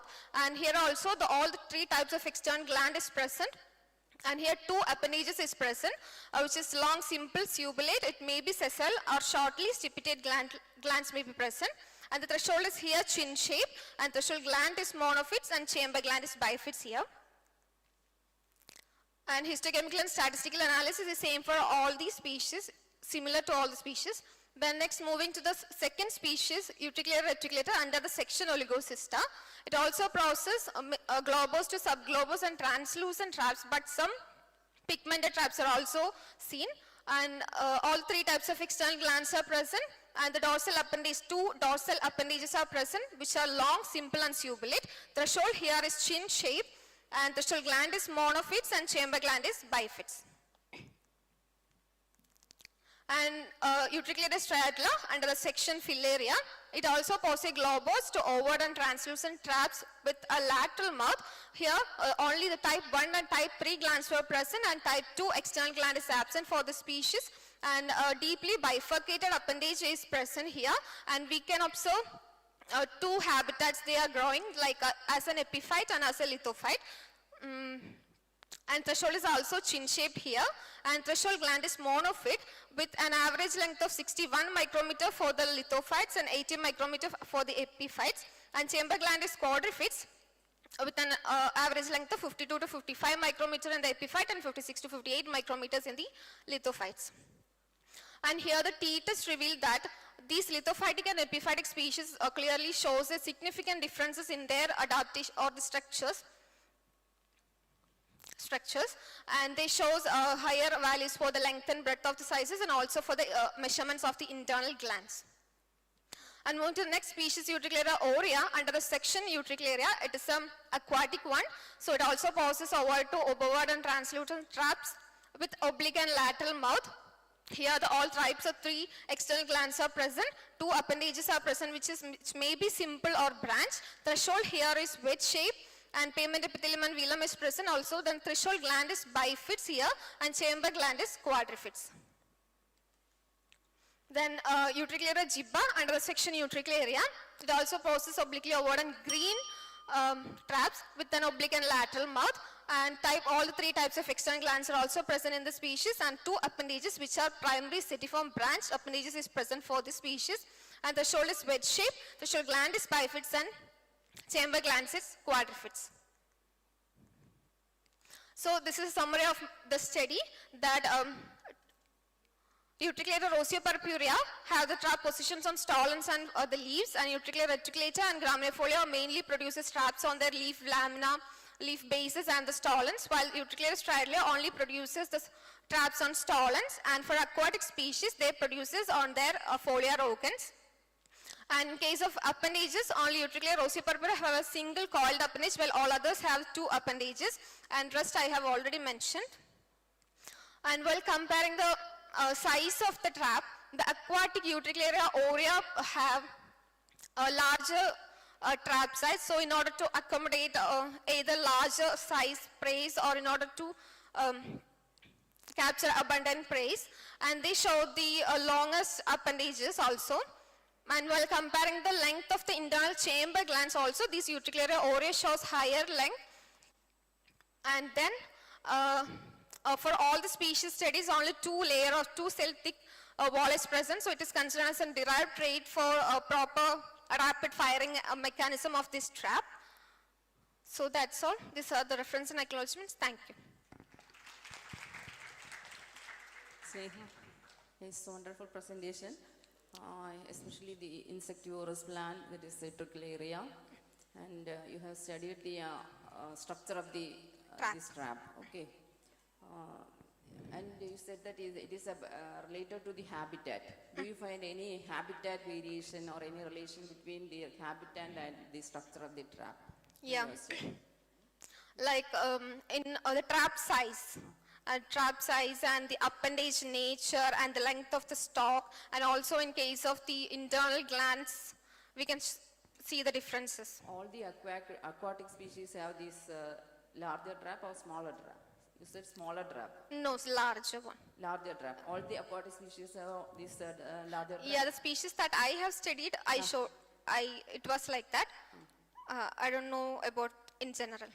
Is there any previous studies related to this trap architecture? Any literatures? Yeah. What does it say about the structure and the habitat?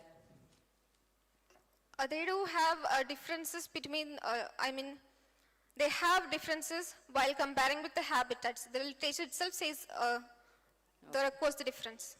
Okay. You classified the glands into type 1, type 2, type 3. On what basis you classified? No, it is already classified. I just mentioned it here. Based on type 1 glands are present on the external layer of the wall, while type 2 are present on the entrance region, and type 3 are present near the door region. Okay, thank you. Questions? It's a nice presentation. Thank you, sir. I've seen that how you have selected the number of species for this. 6 or 7 you have 6. selected. Yeah. But how you have selected? Because morning, I think your supervisor, Nabbi sir, he has told Rosia purpurea, the species, he has reinstated from Caerulea. Caerulea. But you are not included that species, Caerulea. How histochemical analysis purpose, how that also supports or not? Sorry, sir? Whether for restatement you have done histochemical analysis. Whether that is supporting or not, at least you should have included that species. Whether that available in, that is occurring in Kerala. Yeah, Caerulea is also present in the Kerala lateritic plateaus. But I think you are not included then. Yeah. You should have included because you should have supported the reinstating. reinstatement. Actually, this is my MSc project and it is completed now. Okay, MSc project. That's okay. All the best to you. Thank you.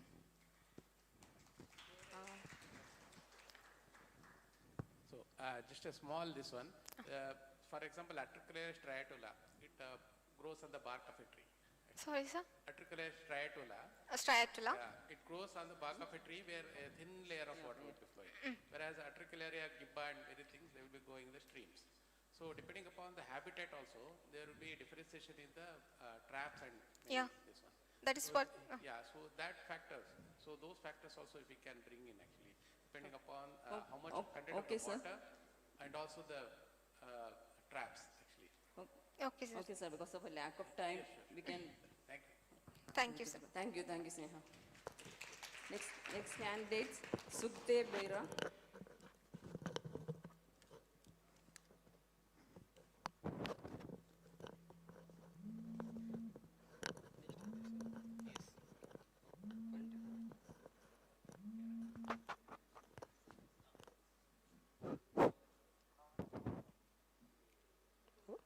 Pointer? Middle. Okay.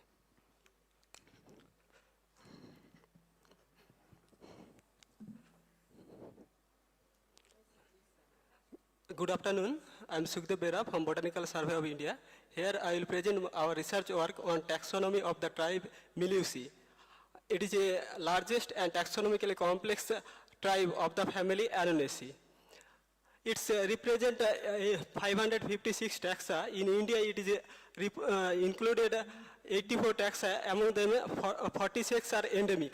Highest diversity found in Western Ghat and Andaman Nicobar Islands. However, a taxonomy is poorly resolved due to historical misidentification, imperfect specimen, and incomplete description. Therefore, our goal was to revise this tribe in India thoroughly and to describe that undiscovered species and to resolve the taxonomic complex of this group. These are the methodology I followed the present study. Coming to the result, first is Melusa indica species complex. Melusa indica, the type species of the genus, but its identity was uncertain. Here all these photographs, all these species were variously identified as Melusa indica or Melusa montana by different taxonomists over the years. Melusa montana also considered as a synonym or a variety of Melusa indica, but its two species are distinct.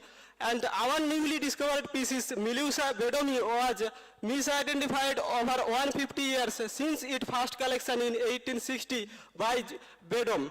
And later Melusa sahadraca and Gokhale also separated from this group. Further, Melusa eriocarpa found is a heterotypic synonym and misapplied name of Melusa daica. This is the detail of Melusa bedomi. This is the comparative morphology of Melusa indica species complex. This is the variability of Melusa indica. The shape, that sepal shape and size is variable. The number of petal and its color is highly variable, and that pedicel length also variable. Due to diverse flower morphology, Chowasque and Kessel are considered four informal group in the genus Melusa. However, Indian species are not included in that group. Here we propose a new group, Melusa wainetica, that can be recognized by its inner petal without any glandular structure and reticulation, and base is socket and free at anthesis. And included species Melusa bedomi, Melusa sahadraca, and Melusa wainetica, etc. Mols and Kessler, their revision, they suspected that either India or Thailand could be the diversity center for the genus Melusa. However, Thai endemic species mainly represented in Melusa mollis group, whereas Indian Western Ghat endemic species mainly represented in Melusa wainetica group. Therefore, we are proposing the hypothesis that Thailand and Western Ghat both are distinct diversity center for the genus Melusa. Melusa chordata is an endemic species described based on food material from Andaman, and authors suspected that this species is more closely related to Melusa parviflorea, a member of Melusa velutina group. However, our recorrection this material in flower lead it amended description and found it is more closely related to Malaysian species Melusa eupoda, and its reticulate inner petal represent that it is a member of Melusa campanulata group. This is the detail of Melusa chordata. Melusa tectona, it is an important plant in Andaman Nicobar Islands, mainly because of timber yielding plant. And Mols and Kessler, they find that it is a conspecific to Melusa horsefelti. However, Indian taxonomy recognizes it is a distinct endemic species based on its leaf size. However, our result found that this is a deciduous plant and leaf size is variable and coming the natural variation range of Melusa horsfieldi. Next complex is Pseudovaria species complex. Pseudovaria praini, it is an important endemic species found in Andaman. Jarwa tribal people using its leaf as a bee repellent. Sue and Saunders in their revision, they excluded this species and make it a doubtful species and noted that nectar gland is M-shaped like to Pseudovaria reticulata and fruit is rugulose like to Pseudovaria rugosa. Probably that time material contain immature flower. Mature flower with cordate nectar gland and fruit is smooth and it is a distinct member. Our newly described species Pseudovaria livingstonia is was misidentified over 130 years since its first collection in 1890 by George King from Andaman. But it is a distinct species in its nectar gland. It is solitary, ellipsoid with two swollen lobes. Based on Hamilton collection, Pseudovaria reticulata is added to flora of India, but this specimen never represents that Pseudovaria reticulata. Therefore, it is excluded from flora of India. This is the detail of Pseudovaria livingstoniana. Burmese species Phianthus molubensis was considered as a conspecific to Polyelthia rufescens. However, our collection from Andaman reveals that it is a distinct member of the genus Polyelthia by its leaf and its petiole and its comparatively short pedicel. Therefore, it is added to flora of India, and here we propose a new combination, and the distribution of Polyelthia rufescens is confined to Western Ghat. This specimen also misidentified in Andaman as Melusa daiica. Therefore, Melusa daiica is excluded from flora of Andamans. This is the detail of Polyelthia molubensis. Orophia salaficifolia is an endemic species. It's recollected after its type collection over a century. Orophia polycarpa majorly misidentified as Orophia salicifolia in different herbaria, but it can be recognized by its unique nectar gland and petal shape and size. Popoia bedomiana is considered as a new name for Popoia ramosissima bedom, but Popoia ramosissima bedom was never validly published, so we updated this taxonomy data and published in Q Bulletin. And we tested the original material of Melusa velutina and designated that its electrotype, and Guteria velutina confirmed that it is a heterotype synonym of it and designated it electrotype as per ICN. So this is our contribution in ongoing taxonomic revision. So acknowledgement and thank you all. Okay, nice presentation, Sukha. Thank you. Any questions from the audience? Okay, Sukhdev. Thank you. Next candidate, Usha Das.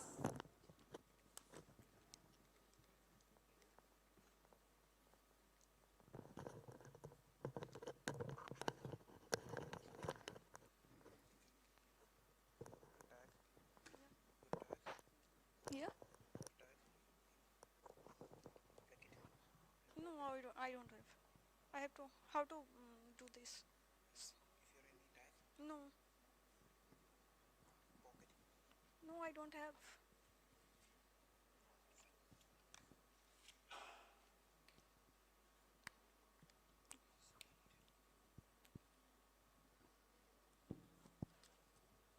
We have an announcement. Those who are presenting for Professor K.S. Manilal Award are requested to have lunch, as we will not have any delay in starting the award session, and are requested to report at the mic point at sharp 2 p.m. Good afternoon, everyone. I am Usha Das. Here I am going to present the work titled as Conical and Other Distinct Essay Phytolith Morphotypes in Taxonomy of Scirpus insulatus Cyperaceae.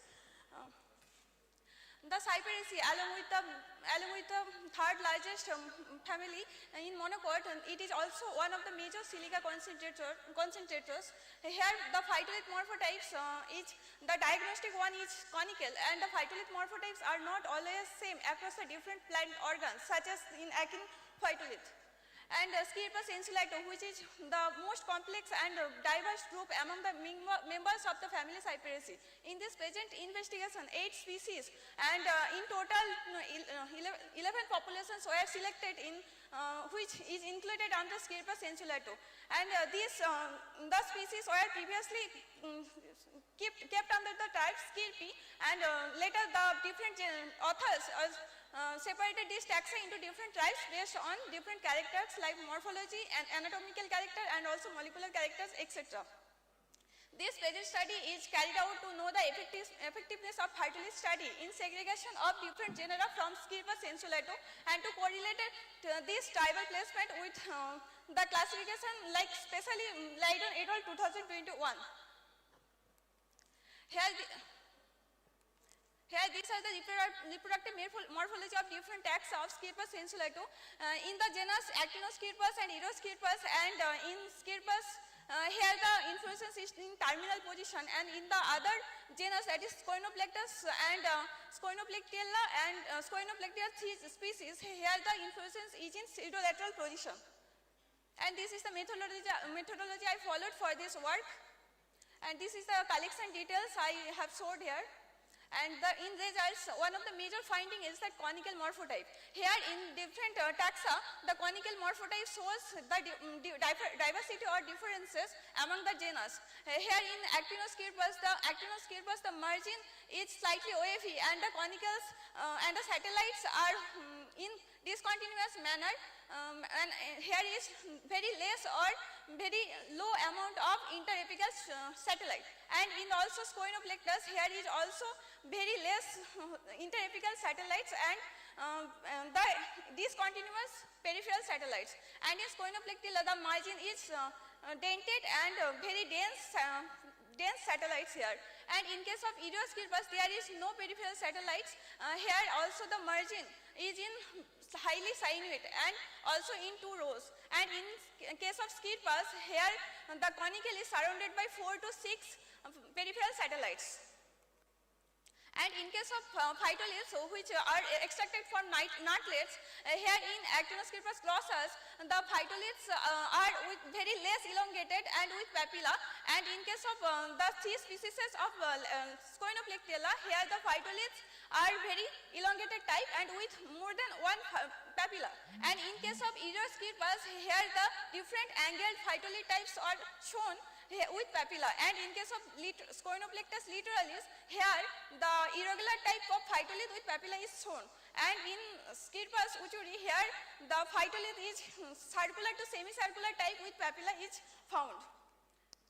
And these are the other unique type of phytolith morphotypes which shows the taxon specificity in the different genus. Like silate epidermal cell, here the figure A, here this is seen in Actinoscirpus, and the figure B, which the extracted from the Scoinoplectus. Here elongate baculate, it is shown in the Eroskirpus, and the orbicular concave and stoma halter, these two is found from the Actinoscirpus, and this kind of oblong tracheary phytolith is found from Scirpus. This is a table where the phytolith morphotypes and their attributes are among the different genera are shown in comparative manner. This is the continuation of table. This is also continuation. Here in discussion, first we need to understand the taxonomic placement of this studied taxa. First, the studied taxa were kept under 5 genus, which were previously kept under the genus Scirpus insulato, and which were previously placed under the type Scirpi by Rule 1995. But later on, Lydon et al. 2021, they separated in this taxa into 4 different types. One is Scoinoplecti, one is Cyperi, one is Pseudoscoini, and another is Scoinoplecti, based on the molecular data. And from this discussion, this is based on the conical phytolith. Here the basal taxon, that is Scirpus, here the conical, we can see that here conical is surrounded by 4 to 6 phytolith peripheral satellites without any interapical satellites. From these, the genus Angiosperm, where the conicals are in 2 row and the margin of the platform that is highly sinuate, which supports the placement of the genus into Cyperi, which follows the Lydon et al. 2021. And the genus Coenoplectus and Actinoscirpus, here the conical types is shown like the interapical stomata, interapical satellites are very less, and the surrounded peripheral satellites are in discontinuous manner, which also supports the segregation of these two genus into the Scoenoplecti. And finally, Scoenoplectiella, the interapical satellites are very congested, and also the echinate type of margin also supports the separation into the pseudoscoene. And in Scirpus, here the circular, semicircular types of phytolith, this is the basal one, and from this in Scirpus, the variously angled phytolith types is shown with papilla, and this is kept under the type Cyperi. And the genus Coenoplectus and Actinoscirpus, here the irregular shaped phytolith with papilla is kept under Scoenoplecti. And the Scoenoplectiella is with very long cell with more than one papilla is kept under pseudoscoene. And this is the stacked bar plot which shows the frequency in percentage of 13 phytolith morphotypes, and in this conical is the dominance one, and along with other morphotypes which shows the taxonomic potentiality. And from the correspondence analysis, it is clearly shown the genus are segregated very clearly, and on the basis of qualitative data of phytolith. One is satellites in the interapical area, and the number of discontinuous and continuous peripheral satellites, and the number of central body of nutlet surface phytolith, and also the number of conicals on the elongated cell. And in conclusion, this phytolith study supports the tribal placement and the general segregation, and also the conical morphotype along with other attributes, and the other distinct morphotypes, and also nutlet phytolith types makes a pivotal character in taxonomic world. And also the organ specific study is important for resolving the different taxonomical approaches. And finally, this will also help in archaeological and also paleobotanical studies. And these are the references, and I want to acknowledge all this, and thank you so much. Okay, thank you, Usha. Is there any recognized classification of these phytoliths? Is there any recognized classification of these phytoliths? Actually, in Cyperaceae there is not that kind of classifications, especially in this tribe. But on Poaceae members there is also some classifications. But in this Cyperaceae there is not such kind of classification, especially in this tribe or in this genus. Nice presentation. How much is the similarity in phytolith morphotypes between Poaceae and Cyperaceae? Actually, Poaceae's diagnostic type is lobate type, or you can say lobate, but here the diagnostic type is conical type. Okay, nice. Any question from the audience? If there is no question, then thank you. Okay. Thank you.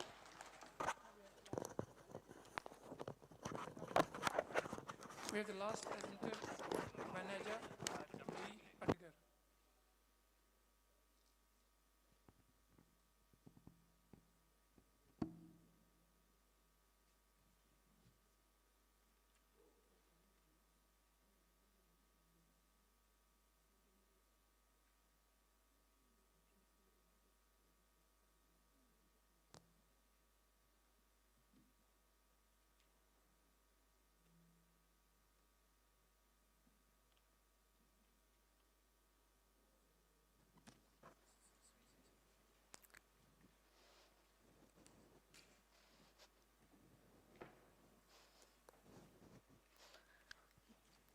Good afternoon all.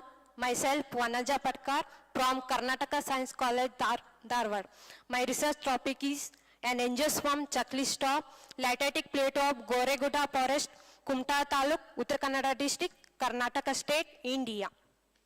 These are the contents. Introduction. Uttara Kannada is the rich in diversity, and it is one of the coastal districts in Karnataka. It has 5 coastal taluks, Karwar, Ankola, Kumta, Honar and Bhatka. In that area, lateritic plateau and the estuaries are commonly found. This lateritic plateau lies between the Western Ghats and the Arabian Sea.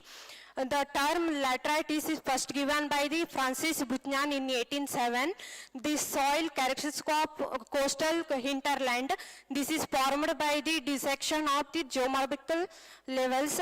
This is closer to the coast and are formed laterite capped mesas with the deposition of the bauxite and rich in iron and magnesium. This is also lateritic plateau is also known as the seasonal wetland. This is it turns in a different color in different season. In monsoon, whole land turns green with white color with abundant of ericulum species, and it turns green yellow with brown color in winter season. After that, it turns golden yellow color and whole dry land in the end of summer season. Previous works on the lateritic plateaus in Uttara Kannada district, study area, materials and method, study area is Goreguda lateritic plateau located on the northwest coastal zone of Uttara Kannada district. It is lies between the 14 degree 23 minutes 35 north to 24 degree 24 minutes east. It approximately covers 100 acres. Collection and identification. The survey is conducted from June 2024 to June 2025. The collected in different season and identifying with the help of regional and national flora and recorded medicinal plants in interacting some local peoples, and endemic species are identified by using Flora of Karnataka checklist volume 2. Preparation and digitalization of herbarium. The preparation of herbarium and submitted to Herbarium of Karnataka Science College, Dharwad. Result. The survey Goreguda lateritic plateau recorded total 221 species of angiosperms. In that 194 species are native to India. In the 67 species are medicinal plants. 25 species are endemic. 5 are insectivorous plants, and 1 new species discovered in the survey, that is Parasopopia gorensis. These are the color photographs of the some angiosperm species which our collection. In that Begonia crenata, Conscora stricta, Seraphis tenuta, Crotalaria phillips are the endemic species. In here, Declipta poetida, Ericulum vodaratum and xeranthemum are the least concerned species. Here, Hugenia mystix has the specialized curved spine under the Linaceae family, and the one of the least concerned with endangered species is Ocna obtusata. Pogostemon bengalensis, Pothoscandus and Raphingcarpa fistulas are the endemic species. In the figure, Rotella malapungensis, Solana amplixus are the endemic species. In the Striga asiatica and genroids are the parasitic plants. Here Jujupus rugose are the one of the wild edible plant. This is the insectivorous plants, Drosera indica belonging to Droseraceae, and otherwise all are Lenticularaceae family. Utricularia, Graminifolia, Lazulina, Praetorata, and Reticulata. This is the new species recorded in our study area. Parasopopia gorensis belong to the Vorabenchaceae family. It is published in the Phytotaxa journal, and it has the small habit and the calyx, and the seed shape is differentiated with other Parasopopia species. This is the habit-wise distribution of the species. Herbs are 71%, shrubs are 19%, trees are 4%, climbers are 6%. This is IUCN status category. Least concerns are recorded in maximum in number. And this is the table checklist of flora of Goregutal latetic plateau. It includes species name, family, collector number, common name, vernacular name, habit-wise habit, native to India, IUCN status, endemic status, and uses of the plant species. These are all the 221 species of checklist.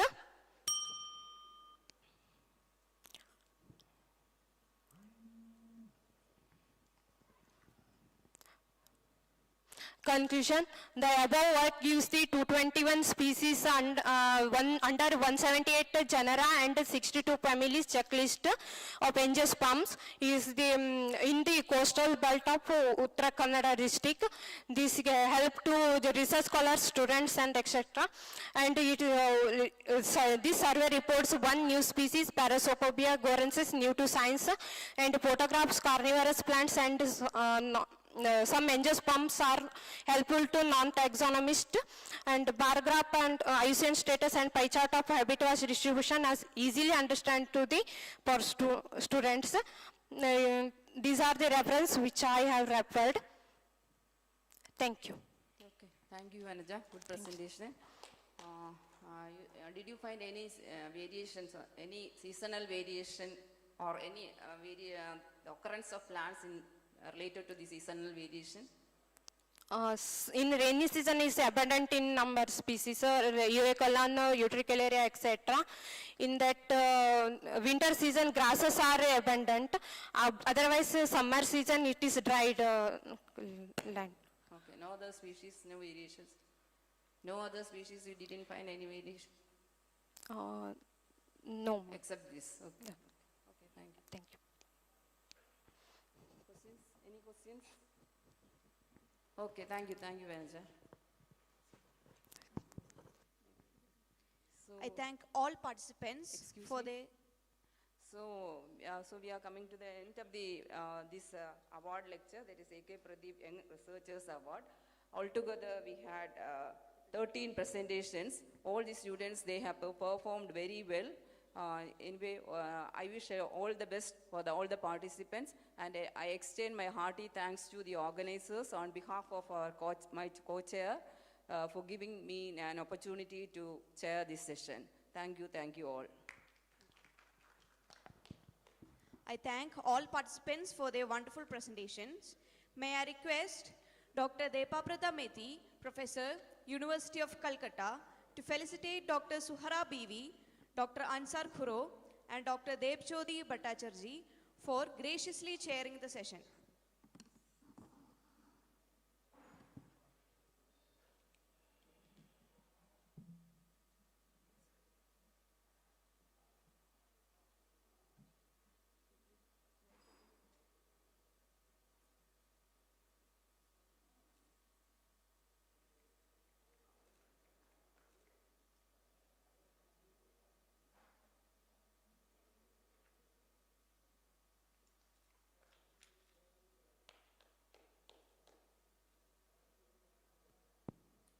Thank you all.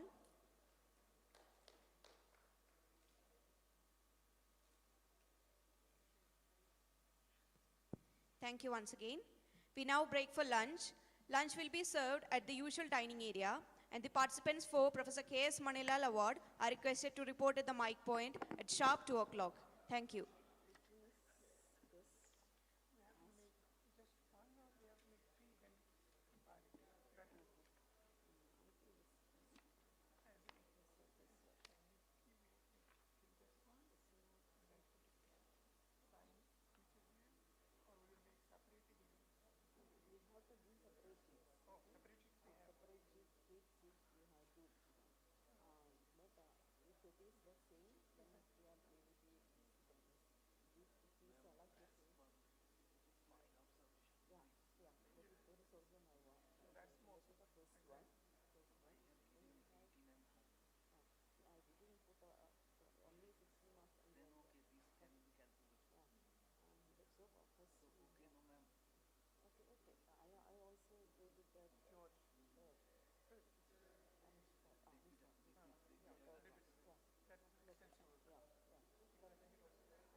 has been for me an amazing experience to be invited to visit, inaugurate and tour the Devagiri College Library in its newly renovated incarnation.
Student days have been to dozens of libraries around the world, but I've never had the pleasure and privilege of stepping into such a lovely library and being able to study. My congratulations to all the students who by luck or timing or desire or decision find themselves in Devagiri as this library comes into play.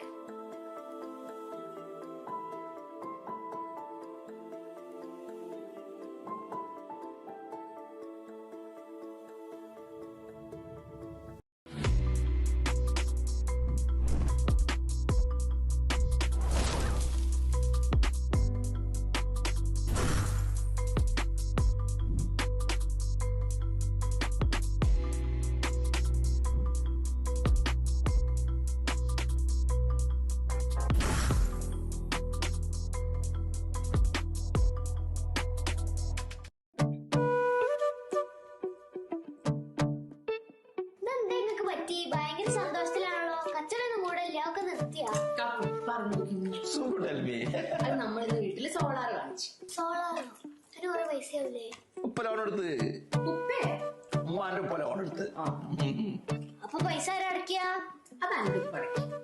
ഉപ്പാന്റെ അടുത്ത് പൈസ കൂടുതലൊന്നും ചിന്തിക്കണ്ട. നമ്മളിപ്പോ current bill അടക്കണില്ല, ഗ്യാസിന് പൈസ കൊടുക്കണില്ല, ഇതിന്റെ ഒക്കെ പകുതി പൈസ മതി ലോണ് തിരിച്ചടക്കാൻ വേണ്ടിട്ട്. പിന്നെ ബാക്കി പൈസ എന്താ ചെയ്യുന്നത്? നിന്റെ കല്യാണത്തിന് വേണ്ടിട്ട് ഞങ്ങൾ ഫിക്സഡ് ഡെപ്പോസിറ്റ് ആക്കി. ഉമ്മ പറഞ്ഞു വിചാരിച്ചിട്ട് സീരിയസ് ആവണ്ട. ഞങ്ങൾ നാളത്തെ ജീവിതത്തിന് വേണ്ടി സമ്പാദിച്ചിട്ട പൈസ ഒരു ഓർബിറ്റ് മതി. ഓർബിറ്റ് അറിയോ? എനിക്കറിയാലോ, ഞാൻ സോഷ്യൽ മീഡിയയിലൊക്കെ കാണലുണ്ടല്ലോ. എന്താ കാക്കോ, കുട്ടികൾക്ക് വരെ അറിയാം നമ്മൾ orbit. Orbit. Energize your future with solar power.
has been for me an amazing experience to be invited to visit, inaugurate, and tour the Devagiri College Library in its newly renovated incarnation.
Because I, in my student days, have been to dozens of libraries around the world, but I've never had the pleasure and privilege of stepping into such a lovely library and being able to study.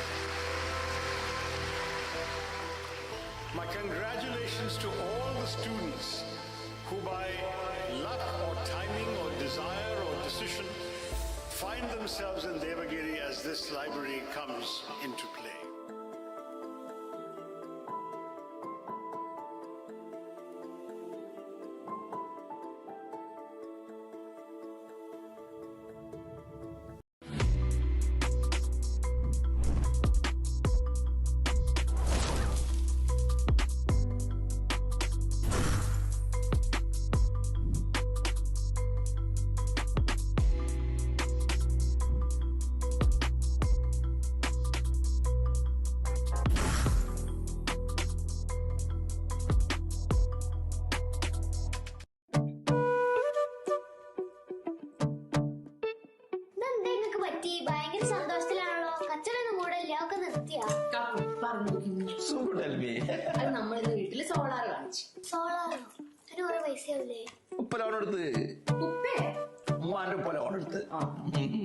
അപ്പൊ പൈസ അടക്കിയ ഉപ്പാന്റെ അടുത്തെടുത്ത പൈസ കൂടുതലൊന്നും ചിന്തിക്കണ്ട. നമ്മളിപ്പോ current bill അടക്കണില്ല, ഗ്യാസിന് പൈസ കൊടുക്കണില്ല, ഇതിന്റെ ഒക്കെ പകുതി പൈസ മതി ലോൺ തിരിച്ചടക്കാൻ വേണ്ടിട്ട്. പിന്നെ ബാക്കി പൈസ എന്താ ചെയ്യുന്നത്? നിന്റെ കല്യാണത്തിന് വേണ്ടിട്ട് ഞങ്ങൾ ഫിക്സഡ് ഡെപ്പോസിറ്റ് ആക്കി. ഉമ്മ പറഞ്ഞു വിചാരിച്ചിട്ട് സീരിയസ് ആവണ്ട. ഞങ്ങൾ നാളത്തെ ജീവിതത്തിന് വേണ്ടി സമ്പാദിച്ചിട്ട പൈസ ഒരു ഓർബിറ്റ് അറിയോ? എനിക്കറിയാലോ, ഞാൻ സോഷ്യൽ മീഡിയയിലൊക്കെ കാണലുണ്ടല്ലോ. എന്താ കാക്കോ, കുട്ടികൾക്ക് വരെ അറിയാം നമ്മൾ orbit.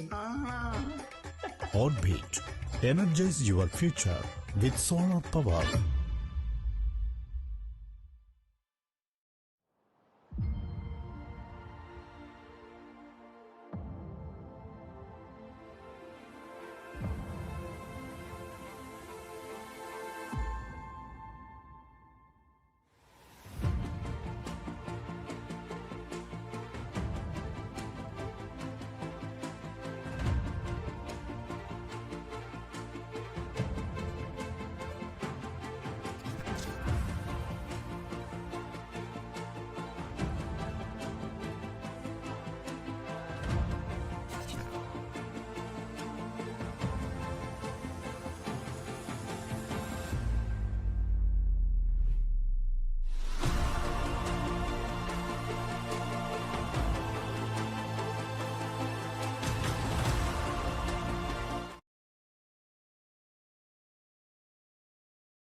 announcement. The presentations for TR Sahu Award has started at the Jubilee Hall. Participants are requested to report there on time.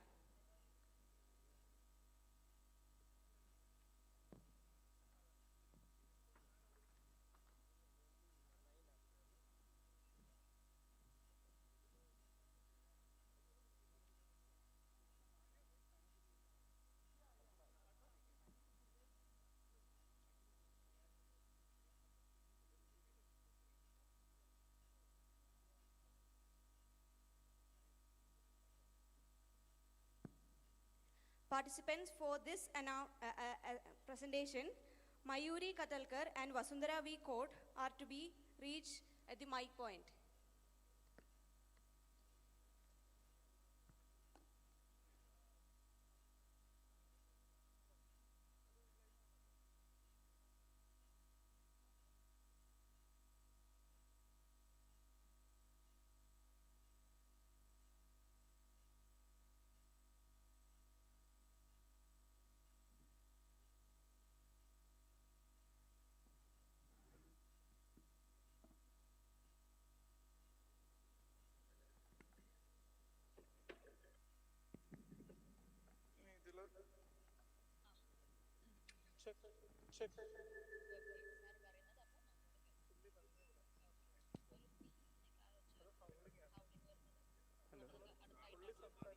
The audience is requested to occupy the front rows.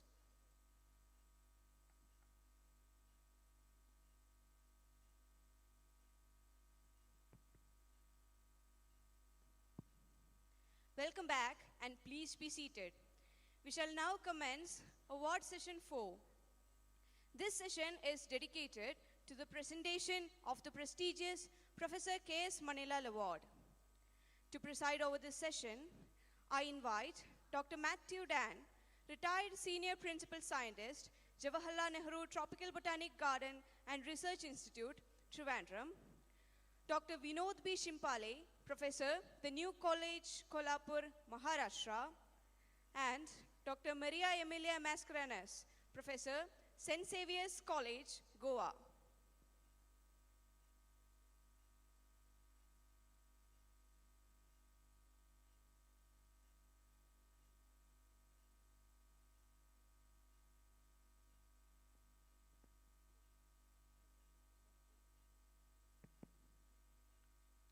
A warm good afternoon to everyone for this very special session on Professor K.S. Manilal Award Competitions 2025. So, may I call upon the first candidate, Ambika V. And I request all the candidates may stick on to the stipulated time allotted to them.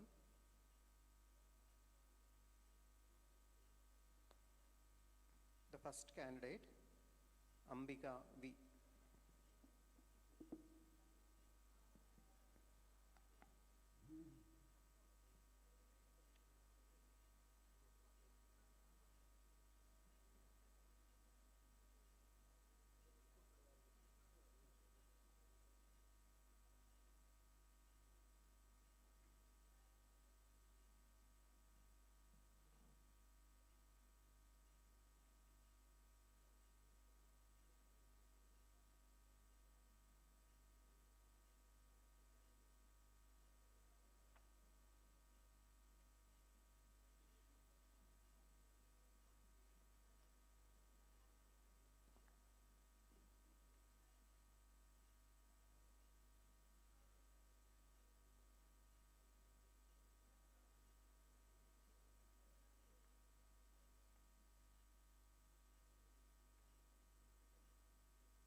Hello.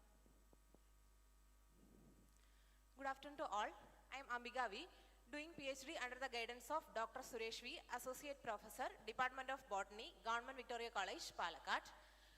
My topic of presentation is Diversity Analysis of Angiosperms in Palakkad Gap, Western Ghats, Kerala. Gap is the widest mountain pass in Western Ghats, located between the Nilagiri Hills to the north and Annamalai Hills to the south, with the elevation of 60 to 380 meter and 30 to 40 kilometers of width. It connects the Palakkad of Kerala with Coimbatore and Pollachi of Tamil Nadu.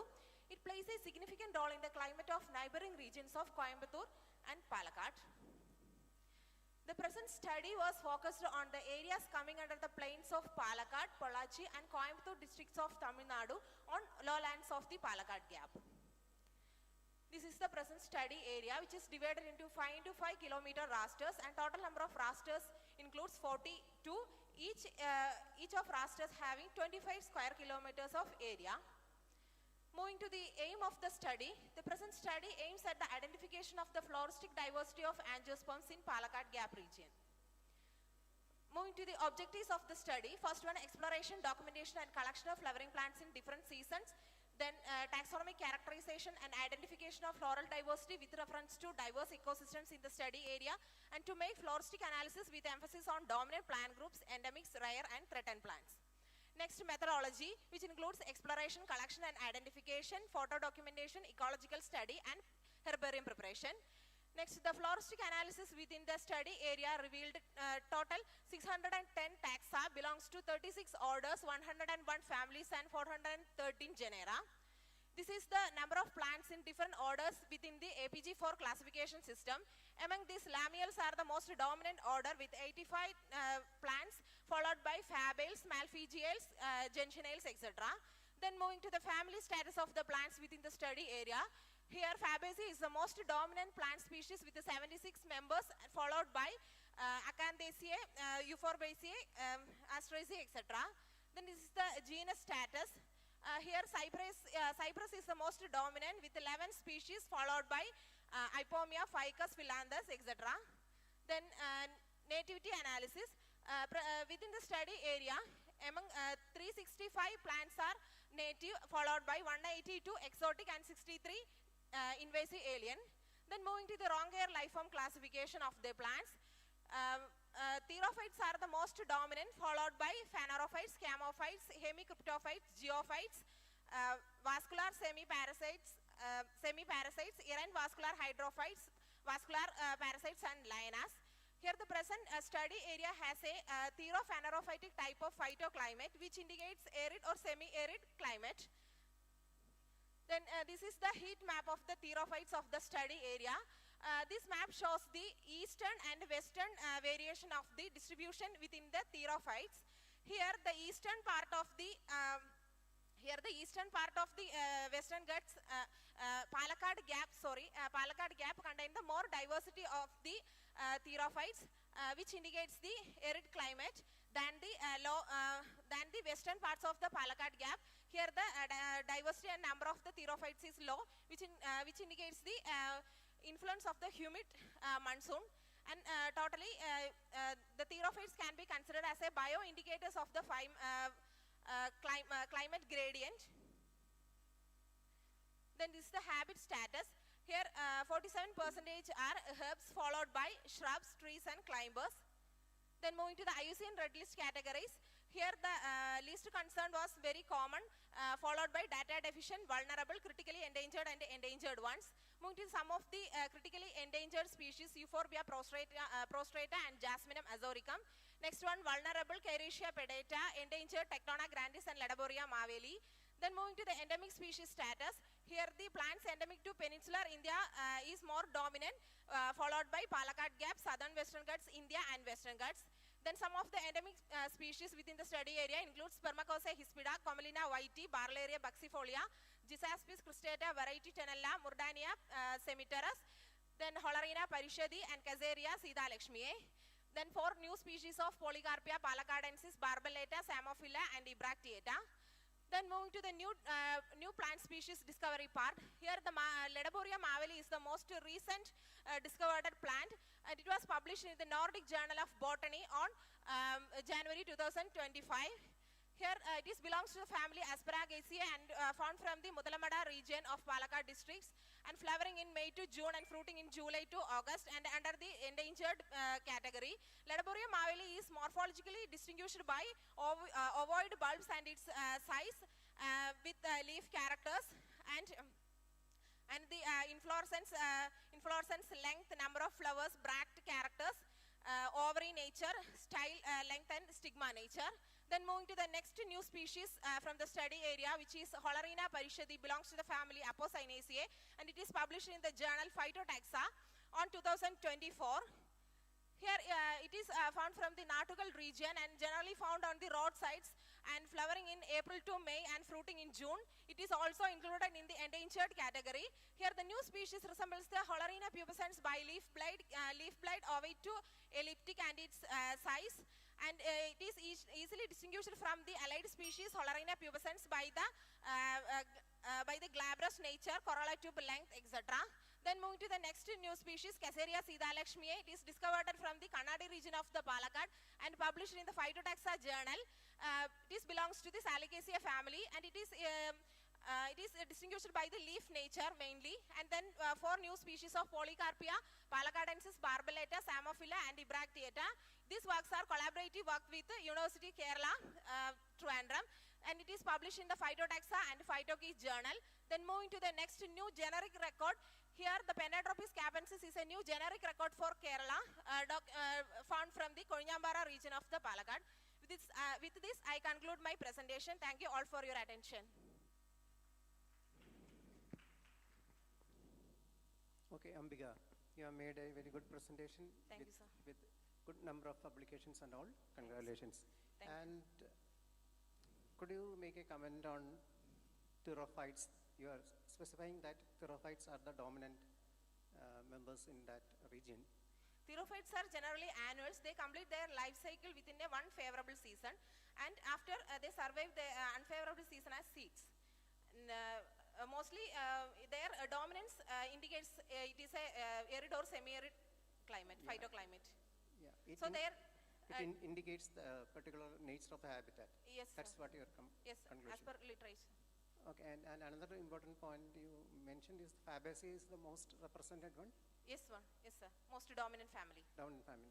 Among Fabaceae, which is the genus you find most? Among Fabaceae, Senna, Crotalaria are the most. Yeah, yes, sir. So have you studied the grasses? Yes, sir. Poaceae also studied. Poaceae, it is dominant or? Yes, sir.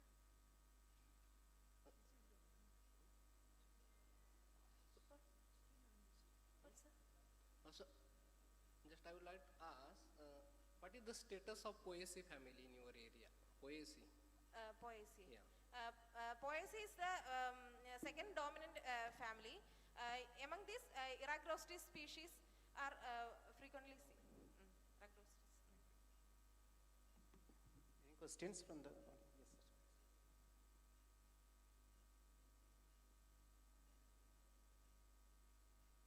Have you made any comparison of, because it's a big gap of 35 miles or something like that? No? 30 to 40. So there are many endemics in the northern Western Ghats and many in the southern Western Ghats. Yes, sir. Are there common ones? I know there are few common ones, but do they extend beyond Polgat Gap? Sir, already there On southern. both sides, I mean. Southern ones to northern side and northern ones to southern side. Extension of distribution. They are all, mostly all species are common. Some species are unique to some grids only, sir. Extension is. No, you didn't follow my point. See, there are many endemics in the northern Western Ghats, isn't it? Yes, sir. There are some endemics in the southern region Ghats. also. Whether these endemics extend the distribution to southern Western Ghats through Polgat Gap? Yes. For example, Commelina whitey, they can also seen in the southern Western Ghats. No. How many? You have made any calculations? No, how many are endemic to northern Western Ghats? How many of them are common to both the Western Ghats? No, sir. That comparison I don't make. Is the gap is a real reason? Only focused on my gap areas. Study gap area. area, is it a ecologically, barrier for migration of those species? Yes. Will do, sir. That will be interesting. Okay, sir. That will be Okay, sir. interesting. Thank you.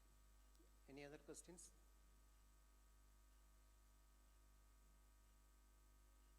Okay, fine. Okay, Ambika. Thank you, sir. Now we are moving to the next contestant, Arshad K.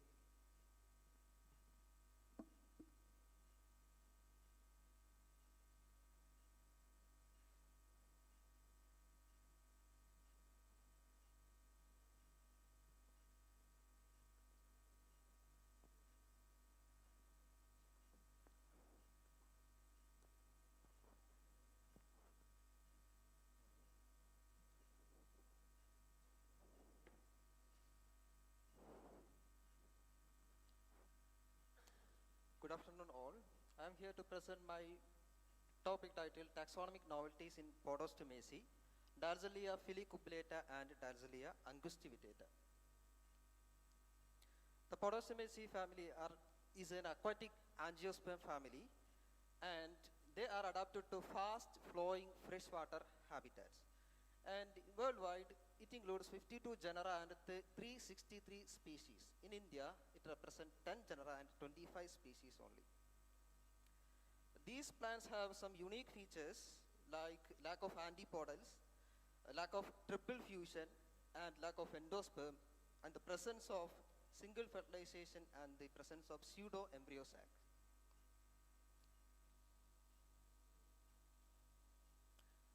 My study aims to document the morphological distinctiveness between Dalzellia angustivitata and Dalzellia filicupulata, and to evaluate it and to provide comprehensive taxonomic evidences for their uniqueness and taxonomic novelty. I have three objectives: to conduct systematic field survey, to compare the diagnostic features of the Dalzellia filicupulata and Dalzellia angustivitata to prove their taxonomic novelty, and to document the habitat characteristics and distributional ranges and the conservation status of both the species. I have shown some habitat photographs of common Podostomaceae from the Kerala and also from the other parts of India. And this is my methodology: field surveys, morphological, micromorphological and analysis, and confirming the taxonomic novelty using herbarium and literature consultation. And there is a location map for that two species, and some habitat photographs that yellow arrow indicate that species in the habitat. Here the first new species, Dalzellia filicupulata, collected from Ernakulam district, Kerala, and it has some diagnostic characters which includes the dorsiventrally flattened cupules with the filiform leaves on both sides of the bud, and short leaves on the cupule that has narrowly attenuate apex, and a very long pedicel that reaches up to 40 millimeter. And here the photographic plate, the first A is the dorsal view of the shoot, and second ventral view, and the F represent the cupule with the filiform leaves, and from H to M represent the different stages of cupule development, and rest of them are reproductive structures. And here you can notice the cupullar leaves that is dimorphic, that is short leaves, and also a very long 16 millimeter filiform cupullar leaf that is unique to this plant. And also the length of stigma is 0.8 millimeter long, that is very unique, and the pedicel length 40 millimeter, that is also very unique. And the micromorphological characters of the seed coat, that is general with this genus Dalzellia. Here I made a comparison between Dalzellia ceylanica and Dalzellia filicupulata with respect to cupule structure, cupular leaves structure and arrangement and types, and also with the pedicel length and the comparative length between pedicel and filament that are unique in filicupulata when comparing with the Dalzellia ceylanica.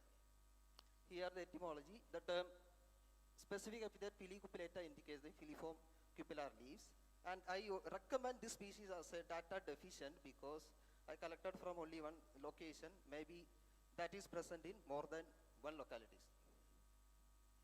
The second species, Dalzellia angustivitata, that is collected from the Ernakulam district, Kerala, which has some diagnostic features which includes the cupule arrangement on the thallus or the shoot and the perianth lobes fusion. That is very unique to this species, and the pedicel length and also the seed number per capsule is important when considering this species, and it is used to segregate it from Dalsalia ceylanica. Here you can see the habitat photographs, the dorsal view and the ventral view of the thallus, and this arrow indicates that narrowly ribbon-like cupullar leaves that is unique to this species. And here you can see the cupullar leaves, that is 3 type. In Dalsalia filicupulata, that is only 1 type. In Dalsalia ceylanica, that is 1 type. In filicupulata, that is 2 type. And also you can see the seed number or seed number per capsule is nearly 200, that is unique. So I can separate this species from Dalsalia ceylanica based on the cupular arrangement, perianth lobes fusion. Perianth lobes are 2/3 the length fused in Dalsalia Angiosperm, but in Dalsalia ceylanica that is free, completely free. Pedicel length is different, and also I mentioned the seed number is very high in this species. And I also recommend this species as a data deficient. And I provided a taxonomy key here to segregate species under the Dalsalia in India, Dalsalia ceylanica, Dalsalia filicupulata, and Dalsalia Angiosperm, by considering cupule structure, arrangement, length of pedicel, length of stigma, and the shoot breadth also. And thus I confirmed that morphologically Dalsalia filicupulata and Dalsalia Angiosperm are distinct from Dalsalia ceylanica and all other Dalsalia species. And this discovery of this species highlights the high level endemism and underexplored diversity of Podostemaceae in India. And these are my references, acknowledgements. Thank you. Okay, Ashrad. It was a very good presentation, and I would like to know something about the distribution of these 2 species, and from how many locations you could look. I collected from single locations. Both species collected from only 1 locations. No more locations are observed. So far, no other. So far, no reports, but may be present in other locations. Further explorations are needed. Okay, fine. So, what will be the unique character of this particular genus in the family Podostemaceae? The Dalsalia genus have cupule. I mentioned cupule, and trilocular ovary, and 3 stigma, 9 ribbed capsule that are particular to this genus.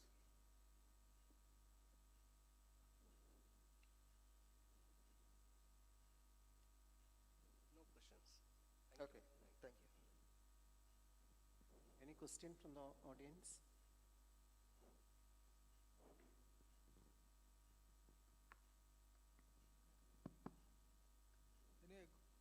Good presentation. Thank you. Ajay, would you tell Dalsalia ceylanica in India where it is distributed? What are the states? All around the South India, Kerala, Tamil Nadu, Karnataka, Maharashtra. That South Indian region is distribution area of That means Dalsalia. peninsular India it is completely. Almost peninsular India. Okay. Okay. Any question?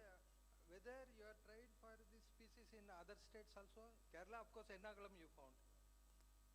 Other states adjacent means Tamil Nadu is the adjacent state. Yes, of yes, course. yes, yes. Whether Tamil Nadu also you tried for this Podostemaceae? Podostemaceae present in Tamil Nadu. No, that's Podostemaceae means this Dalsalia. Dalsalia present in Tamil Nadu.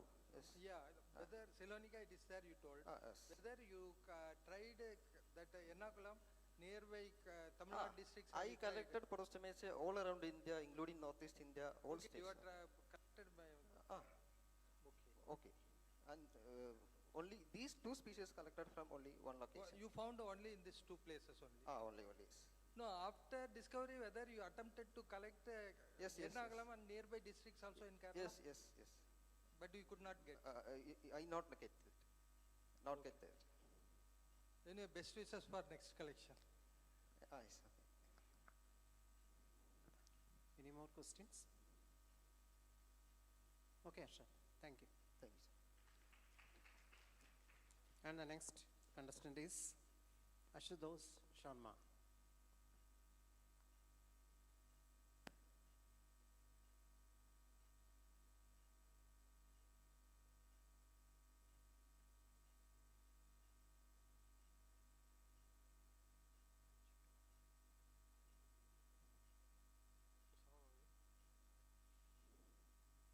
Hello.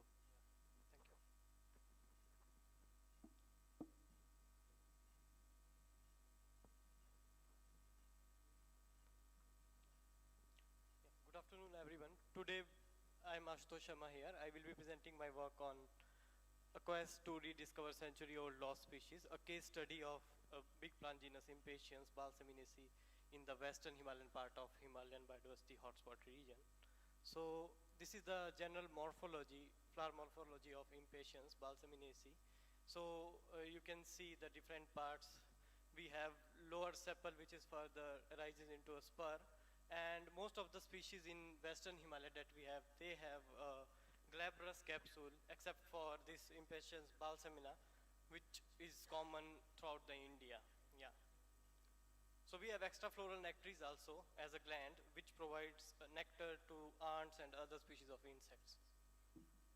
So these are my research objectives, particularly rediscovering the narrow endemic species known from the 19th century collection by exploring in their type localities and assessing their IUCN status, resolving problems in taxonomy, nomenclature, and distribution of western Himalayan Impatiens, studying and documenting variation within the species, and searching for the possible natural hybrid species, and establishing herbarium collection of Impatien species in India, as a lot of species from western Himalaya, they don't have any representative specimens in Indian herbariums.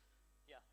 So Impatien is a species-rich genus, and Hooker referred to this genus as a terror to botanists, deceitful above all plants and desperately wicked.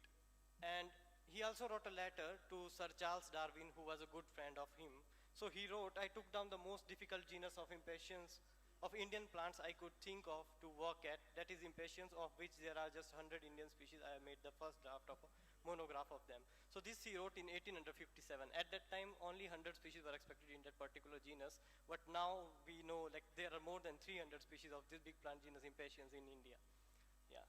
So here is some data on Impatien species. Like as for now, POVO recognizes 1167 species. It keeps on increasing every month. Like we get so many new species from Western Ghats, Eastern Himalayas, and some other parts as well, particularly Madagascar and Africa also. So in India, Western Himalaya is known to have 28 to 30 species, and around 18 to 20 of them are endemic.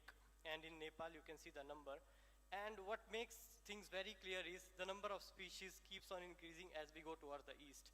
Like in Eastern Himalaya, we have 120 plus species, 50 plus endemics, and particularly Arunachal Pradesh is really a hotspot, 95 plus species and 40 plus species of around out of them are endemics.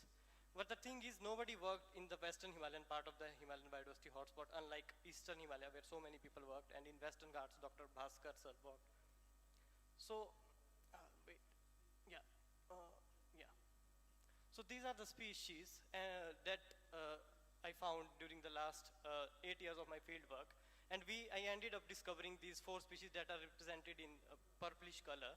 And only 2 species are left that I'm not able to find, because this year I'm not able to go to Kashmir Valley, particularly Impatiens pahelgamensis and Meeboldi, both known from Kashmir. Whereas all these 4 species that I rediscovered, I made this rediscovery in the last 3 years from Kumaon Himalayas. So I will be presenting these species. They were not previously known from, they were not previously collected for more than a century from their type localities and other regions. So this is one such species, Impatiens reedi, which is named after Dr. J.R. Reed, and Hooker described this species in 1900s. And yeah, this is made based on the Dr. Reed's description from Kali Valley in the Kumaon area, which is the gap between Nepal and the Kumaon area in the Western Himalayan hotspot. Yeah. So you can see the species, the glands, and how it looks. So these are the first photographic evidences of this species, and a rediscovery after type collection. It was known by a single sheet at Q. So there was no herbarium specimen in India, and neither at KL nor at DD and any other herbaria. So here you can see the bracts, and this was the only illustration. So I tried identifying it based on this illustration made by M. Smith.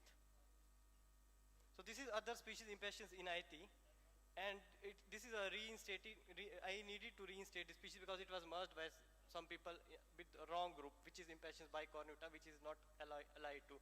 It belongs to Impatiens section Urticifolia, and this is the only representative species of Urticifolia section in the Western Himalayas, else this section is completely found in the Eastern Himalayas. So here you can see this is named after Inayat Khan, who was a major collector of Dr. Datti, who was then the Director Botanical Survey of India, Saharanpur Botanical Garden. So it was, last year you can see it was treated as a synonym of Impatiens bicornuta in Bobo. What we published a paper, and now it's treated as an accepted species, and it is endemic to that particular region. So yeah, this year's rediscovery includes Impatiens cirrata, which is a very beautiful species, Impatiens circulata actually. So yeah, there is a story, like Impatiens circulata is currently considered as a synonym of Impatiens cirrata. So Hooker described, you can see there, it's from Ralam Valley in Sabah Udyar, which is in Kumaon, and currently this is treated as a synonym of Impatiens cirrata. So I was actually searching for this. I went searching for this. I asked villagers. We trekked for 3 days in the Kumaon area, starting our trek from 1500 meter and going up to 3000 meter. It took us 3 days to travel to reach the Sabah Udyar, which was not apparently there on the map. We asked the locals where it is. So that place is famous for a Sabha, which people believe the Devtas come there and they worship them. So I was searching for this. Turns out the species was this. So this is a completely different species, very small flower, just 15 millimeter long, and this is a species with very big flower, 4 centimeter long, big flower. So you can see the differences. So these 3 species are a spurless species from the same group, Impatiens cirrata complex. Yeah. So here you can see the floral dissection and the great variation within the species. It grows as a lithophyte, where the flower are less than 2 centimeters. So the plant is less than 2 centimeter tall, and it can grow as high as up to 2 feet. So you can see the variations. It's all from the type locality of this species. So we ended up rediscovering this species after 125 years. So it was last collected by Inayat Khan. So these are the field photographs. On 29th August 2025, we rediscovered the species. We had to sleep on the bamboo beds. And it was really tough because that time we get a lot of cloudburst rainfall throughout the Himalayas, particularly in the Western Himalayas. So the season is very small. It's just the 3 months, and it's a rainy season when Impatiens grow. This is Impatiens glauca. Impatiens violidis, another species we rediscovered 2 years back after type collection. We published in Phytotexa after 179 years of type collection. This is a spurless species, and this year we got the forms, the purple color form of this species. Well, we explored some other areas, particularly the pink color you can see, we got it a bit far from the type locality. Yeah, so this was previously unknown. So these are our publications. In 2022, we published on Impatiens glauca, which was a very little known species based on very old collections. Then we published Impatiens violoidis rediscovery from type locality. In 2025, we published 2 rediscoveries that I showed you, Impatiens redi and Inayati. And this year, I've already communicated this publication on Impatiens circulata rediscovery, reinstating, and lactotypification. Yeah. So here you can see the most of the species, we will get them in the Kumaon Himalayas, particularly this area, which is in Gori Valley and Kali, Gandaki Gorge. This area makes the gap between the Western Himalayas and the Nepal Himalayas. Yeah. So there's a big, deep gorge, which is very deep, like 4,000 meters down. So here you can see the distribution, and the only species that we have left with rediscovering is Impatiens, Impatiens meboldi and Impatiens pahelgamensis. Yeah. So these are the illustrations, and these are some more species that we have apparently photographed, and the color form variations in those species. So there are variations. Sometimes plesiomorphic character also comes out. Like usually we have a single pair of lateral sepal in Impatiens, but here you can see the second pair also arises sometimes. It's like coming back of the ancestral characters. Yeah. So this is Impatiens balsamina, very old, very commonly cultivated species, common throughout the India, and it's been in cultivation for 4,000 years. So we get this in Himalayas as well. Here you can see the spurless forms. As we climb high to 4,000 meter elevation, we get the spurless forms of the same species growing together because there are no pollinators there. The flower turns clistogamous, and we can easily see the spurless forms. And most of the species we get between 2,000 to 3,000 meter elevation in the Western Himalayas. Yeah. So thank you to IAPT, to Linnean Society, to the Systematic Association who funded my work, particularly the field trips, and to my university, to my guide, to my co-guide. Yeah, thank you. These are just some images. Yeah, we found one very interesting thing, that impatient sulcata can grow as high as, it's like 12 feet tall, which was not previously known. It's one of the tallest growing impatiens in India, like 12 feet tall, we found in Kumaon area this year. Yeah, thank you. So, Ashutosh, you are very good presentation, and we came to know that it's a very tedious explorations you are making.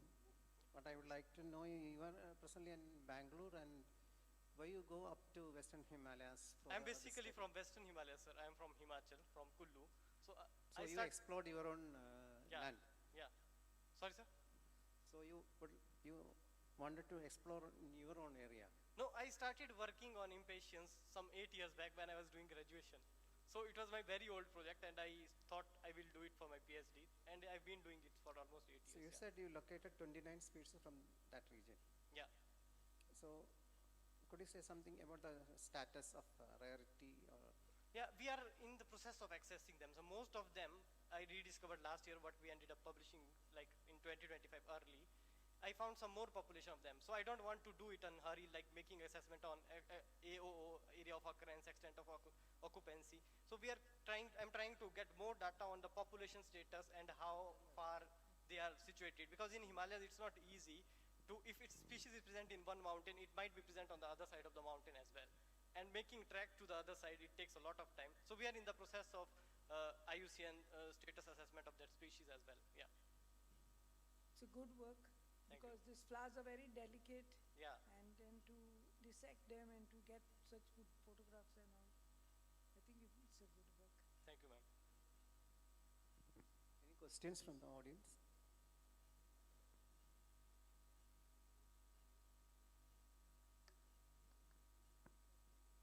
Nice photographs indeed. Thank you, sir. But of course I have seen, have you presented this in Silchar? I have presented some of the data. We added more data. It was not. Whether you competed for any award in Silchar? Yeah. I got one award also. AK Pradeep. In Silchar. Yeah. I think the same work only. More some of the slides are same. No, sir. Because that altitude range, everything I am saying that something from subconscious mind. Some slides are same, sir. Absolutely. But we added more data on the rediscovery. Last year we have not published these papers. Rediscovery of impatiens impatiens in IT. It was not published. This ended up publishing this year, and we added data about impatiens in IT, like impatiens cellulata, which I showed you, what we recollected this year. Yeah, some of the slides are same. Yeah, you're right. Absolutely. Absolutely, sir. Absolutely. You're right. Yeah. Okay. All the best to you. Yeah. Thank you, sir. Yes. So Ashutosh, very good work. But again, as a young researcher, I just wanted to know your thought of not a criticism really, but just your thought on, would you be game for publishing one new discovery at a time, or keep it for 3 years and write a more bigger paper which is more review-like of how many species you're discovering and why you're rediscovering so many suddenly? Is it just effort-based? Yeah, it is effort-based. It's like, see, there is a story. So hang on. So if it is effort-based, I would like to hear the criticism of why these species were not discovered before. Yeah, that's a very good question, Dr. V. And there should be a comment on that from you as someone who has worked in that region. Yeah. Right? We are producing floras. So then how is it that at the same time you're able to say that you put more effort and you rediscover everything? Yeah, actually. And if you see, therefore, make sure that you don't send the same message of publishing one species at a time as a rediscovery, but putting a compendium and putting your critical comments there. I hope you've done in all your publications, but I feel like you are definitely going to discover more and discover new species as well. Yeah. That's what I see. But I would like to see the species accumulation curve somewhere, you know, as a quantitative graph. And it would be really nice to learn from you if that accumulation curve is going to really increase exponentially in that region, given what you've discovered. Yeah. So, yeah. Yeah. So, think about it if what you would like. Whatever you said makes clear sense. I also thought the same thing. Because Balsaminiaceae in Western Himalaya, it was not revised by most of the previous workers, because everyone was focused on the Eastern Himalaya. where we get like 100 species in Arunachal Pradesh only. So there are a lot more things in impatiens because you yourself know like working on impatiens with herbarium is really a tough task.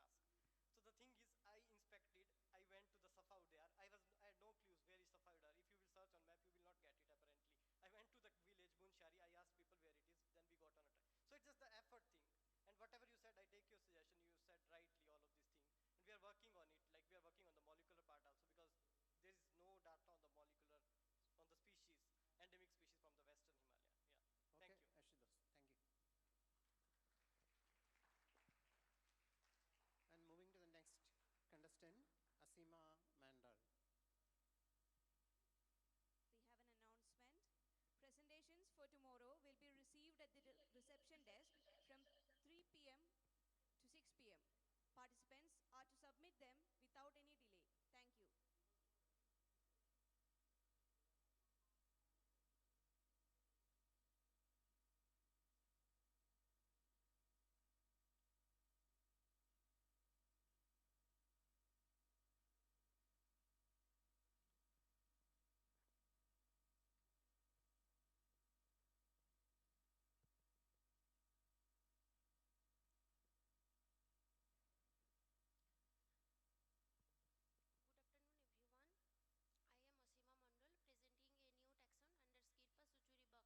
Good afternoon everyone.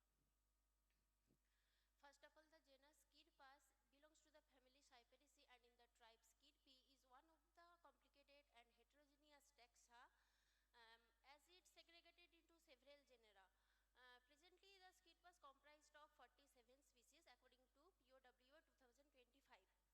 Considering the concept of Ramit et al. 2001, 5 species are present in Indian subcontinent, that is Skirpas asiaticus, Skirpas dialgamensis, Skirpas lucernensis, Skirpas rosthorni and Skirpas tarnetinus, of which 3 species in Assam and 2 species in West Himalaya. But there is no report of distribution of Skirpas uchuri in India in different recent world databases like POWO, GBIF and Flora, like Flora of Japan. Though the species was already reported in the following flora, Cyperaceae of Northeast India, Flora of Bhutan, Flora of Arunachal Pradesh, Flora malaysiana. Present status of this species is native to Japan according to POWO. Even the protologue of Skirpas uchuri, type locality is mentioned as India Orient in Mount Khasiya, which is now Meghalaya, India, and Yokohama Jabuni, which is now in Japan. For this reason, we investigate Indian specimen of the genus Skirpas. There are 2 species, Skirpas erioforum and Skirpas chinensis. Both the species are collected by Clark, 1894. Though Skirpas erioforum was collected from Khasiya, Assam and eastern Himalaya. Synonymized into Skirpas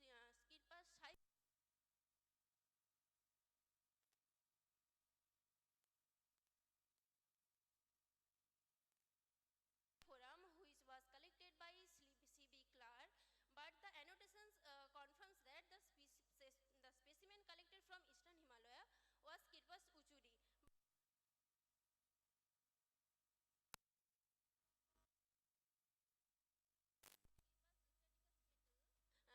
Beetle described this species from China. He has also consulted Indian specimen, but Tang and Wang treated Skirpas uchuri and lucernensis under Skirpas asiaticus.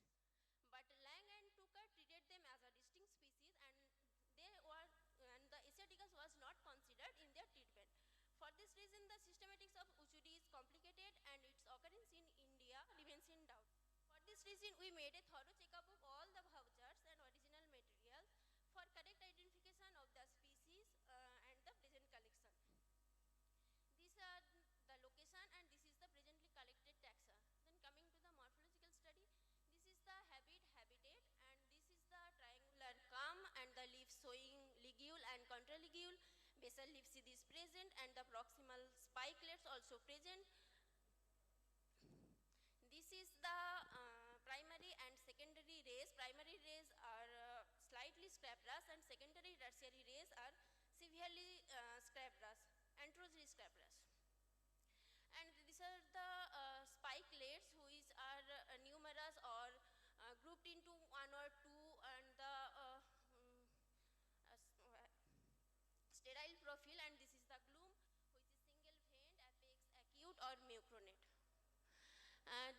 pedient bristles which is curly in nature, number of pedient bristles is 6, 3 to 4 or more than longer than the mature nutlets. Basal of the pedient bristle is connate and apex is anterosally scabrous. This is the nutlet, and the surface of nutlet is isodiametric, polygonal to circular in shape, anticlinal oval, wavy and central conical projection with 5 to 7 headed, and this is the nutlet epidermal cell. Then we compare the present studied species with the protolog of Scirpus uchuri, and this is the type specimen, and this is the character which was mentioned in linear. Then we compared presently collected species and the protolog of Scirpus uchuri in different protolog original materials or different literature, and protolog of Scirpus asiatica, Scirpus hyperinus, and different flora also, and considering 12 characters. And these are the characters I have not mentioned. This is the continuation of this table. And secondly, this is the second table where we compared the presently studied specimen with allied species of Asian temperate Scirpus, like Scirpus asiatica, Scirpus luzonensis, Scirpus ternatenus, Scirpus dialgabensis, Scirpus rosthorni and Scirpus carusiensis, considering these 14 characters. This is the continuation of this table. Coming to the discussion, several authors like Squiller 1967, Pignotti and Mariotti, Strong considered bristle characters as a key characters for correct imported for the species delimitation of Scirpus. Strong 1994 differentiates Scirpus hyperinus from its nearest species considering bristle characters. Squiller studied nutlet surface character which was partly similar with the studied species and significantly different than the character studied by Pignotti and Mariotti. In Flora Maloesiana, Kahn concluded that Scirpus hyperinus was characterized by absence of barbs, but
Any comments or points to discuss in the audience?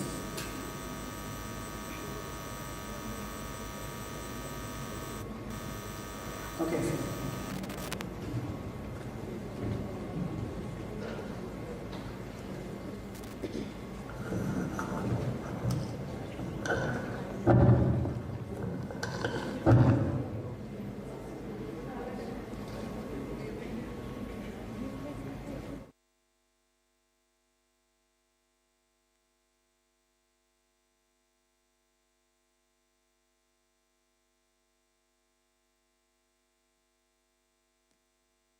next speaker is Mayuri Khatalkar.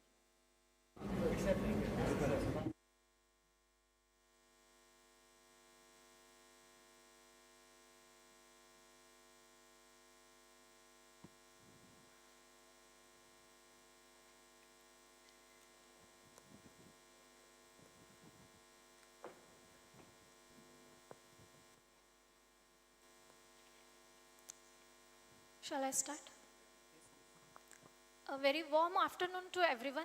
My name is Mayuri Rajendra Kathalkar, research student at Government Vidarbha Institute of Science and Humanities, Amravati, Maharashtra. I am standing here to present the paper entitled as Diversity and Comparative Study of Involucre bracts in the Species of the Family Asteraceae of the Amravati, Maharashtra.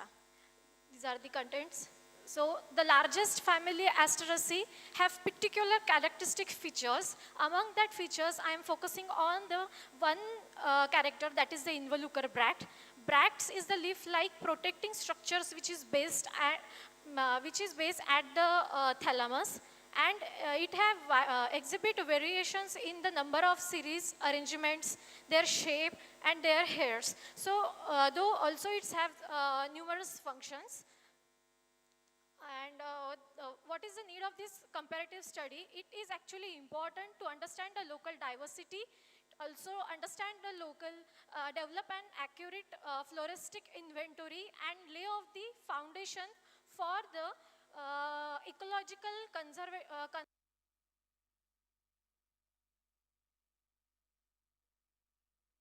botany. So this is a study area. Total 31 species I have found. Total 31 wild Asteraceae species from the Amravati region. The specimens collected from the field, roadsides and westland, forest ridges and farms, and photographed for the analysis. These floras are used for the identification purpose, and all these collected specimens are authenticated, preserved as the herbarium at Dr. Babasaheb Ambedkar Marathwada University, Chhatrapati Sambhajinagar, Maharashtra. So involucre bracts studied on the basis of appendages and margins, their number of the series, eduments, shape and size, and their texture. This is a list having that all the 31 species along their tribes. So let's see the all 31 species tribe-wise. First tribe is the tribe Helianthe. The members are Blainvillei acmella and the Eclipla prostrata. All these two have similar characteristic features, but there is a variation in their margins. While Blainvillei have the ciliate or hair-fringed margin, while in the Eclipta prostrata have entire or smooth margin, and their eduments, where Blainvillei have the minute hair present over their texture, while the Eclipta have glabrous, there is no hair found. Then next is the Parthenium hysterophorus and the Acmella oleieraceae. Both they have belong to the tribe Helianthe. There is a vast variation occur into the their number of the series. In the Parthenium hysterophorus, I have found there is a 2 to 3 seriate, while Acmella oleieraceae have multi-seriated, and also there is a difference occur in their shape. Acmella oleieraceae have ovate shape, and Parthenium hysterophorus ovate as well as the oblong shape. So next, Acmella paniculata and Synandrilla nodiflora, both they have belong to the tribe Helianthe. There is a variation occur in their series. Acmella have multi-seriated, while Synandrilla are 2 to 3 seriated, and there is vast difference occur into the Synandrilla. Synandrilla have broadly ovate oblong shape, and while Acmella paniculata have also have ovate shape, but as compared to Synandrilla, they have a small or comparatively less. So next, this is a Xanthium strumarium that it is also have the multiseriated spicins or awned appendages present all over the Xanthium strumarium. Then there is a texture is rigid texture and spiny hispid hairs present all over the involucral bracts of the xanthium. Then next tribe, that is the inuli and member are the Blumia lacera, have multiseriated, and there is a all over the body there is a glandular hair present with the sticky texture. So next is Blumia oxydonta and the Blumia sessiliflora.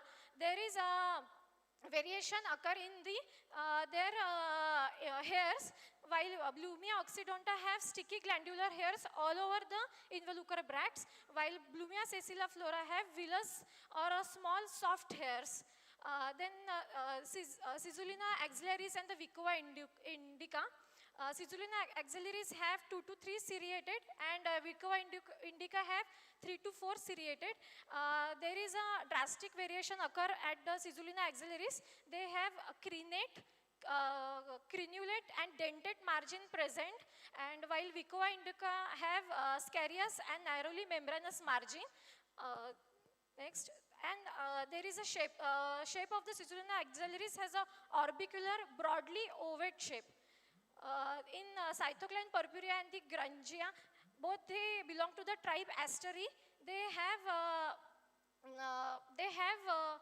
variation in their margin, while Cytocline purpurea have smooth margin and Grungia have scarious or narrowly membranous margin, while the Grungia have all over the soft villous hairs present all over the body, and Cytocline have the glandular pubescent hairs. Then Lagasca mollusk, it has a multiseriated, and their texture is also herbaceous. Then tribe is Milleri, comprises as a anthocline Acanthospermum hispidum. It is a strictly one seriated I found, and the special is all the tomatoes or the matte hairy texture is present. Next is Gallingsoga parviflora and Tridax procumbens. While Tridax procumbens is a multiseriated, and their variation occur in their margins, that it is a ciliated margin in Gallingsoga and a smooth margin in the Tridax. The tribe Cardui have Amberbua racemosa and the Echinops echinatus. Both they are multiseriated, but there is a spinosant and the horned appendages present, and especially in the shape of the echinatus, there is a sharp pungent shape is present. So next is Goniocola indicum. It is multiseriated, having a smooth margin, and there all over the body is a tomentose hair is present. The tribe Cinesioni have the Emilia sanchifolia, strictly one seriated, and all over the body there is no hairs found. So next is Cinesio bengalensis. It is also multiseriated, and all over the body there is a pubescent hairs is present. Then tribe Carcori, I have found Alaunia procumbens. It is 3 to 4 seriated, and their margin is entire. So Soncus asper, it is also 2 to 3 seriated, and their shape is linearly lanceolate. Then the tribe Vernoni I have found, that is the Bacroides anthelmintic. It is multiseriated, and the special characteristic feature is the shape of this Bacroides is the reflex stage. So also the tribe Nepheli, it has a Pseudonephelium lutea album. It have the totally densely woolly hairs present all over the body. So distributing studies of this distributing study of the species, that prominent tribe found, that is the Cinesioni, and just below that Inuli. These are, I have prepared the key on the basis of this. These are the references.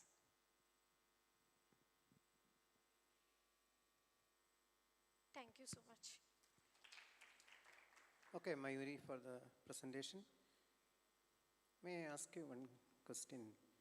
So you have studied on 31 members of Astraceae. Yes. So based on your studies, especially the characters of the this characterization, what is the relevance of your study with respect to the systematics of the family? It is important for the identification purpose This involucre bracts is so much important character while we are identifying the character. This is the main objective of this study. So you are telling that species wise it is. One of the important character, that is the involucre bract. So you are not mentioned any critical point regarding that. That's what I am asking. Sorry? So you are telling that each character is species specific? This is just a comparative Involucre? study which I found 31 species. This is a comparative study of the involucre bracts. Whether you made any key or something like that? Yes, sir. I have made the key. With respect to the characters of the Yes, sir. involucre? Yes, sir. So just I would like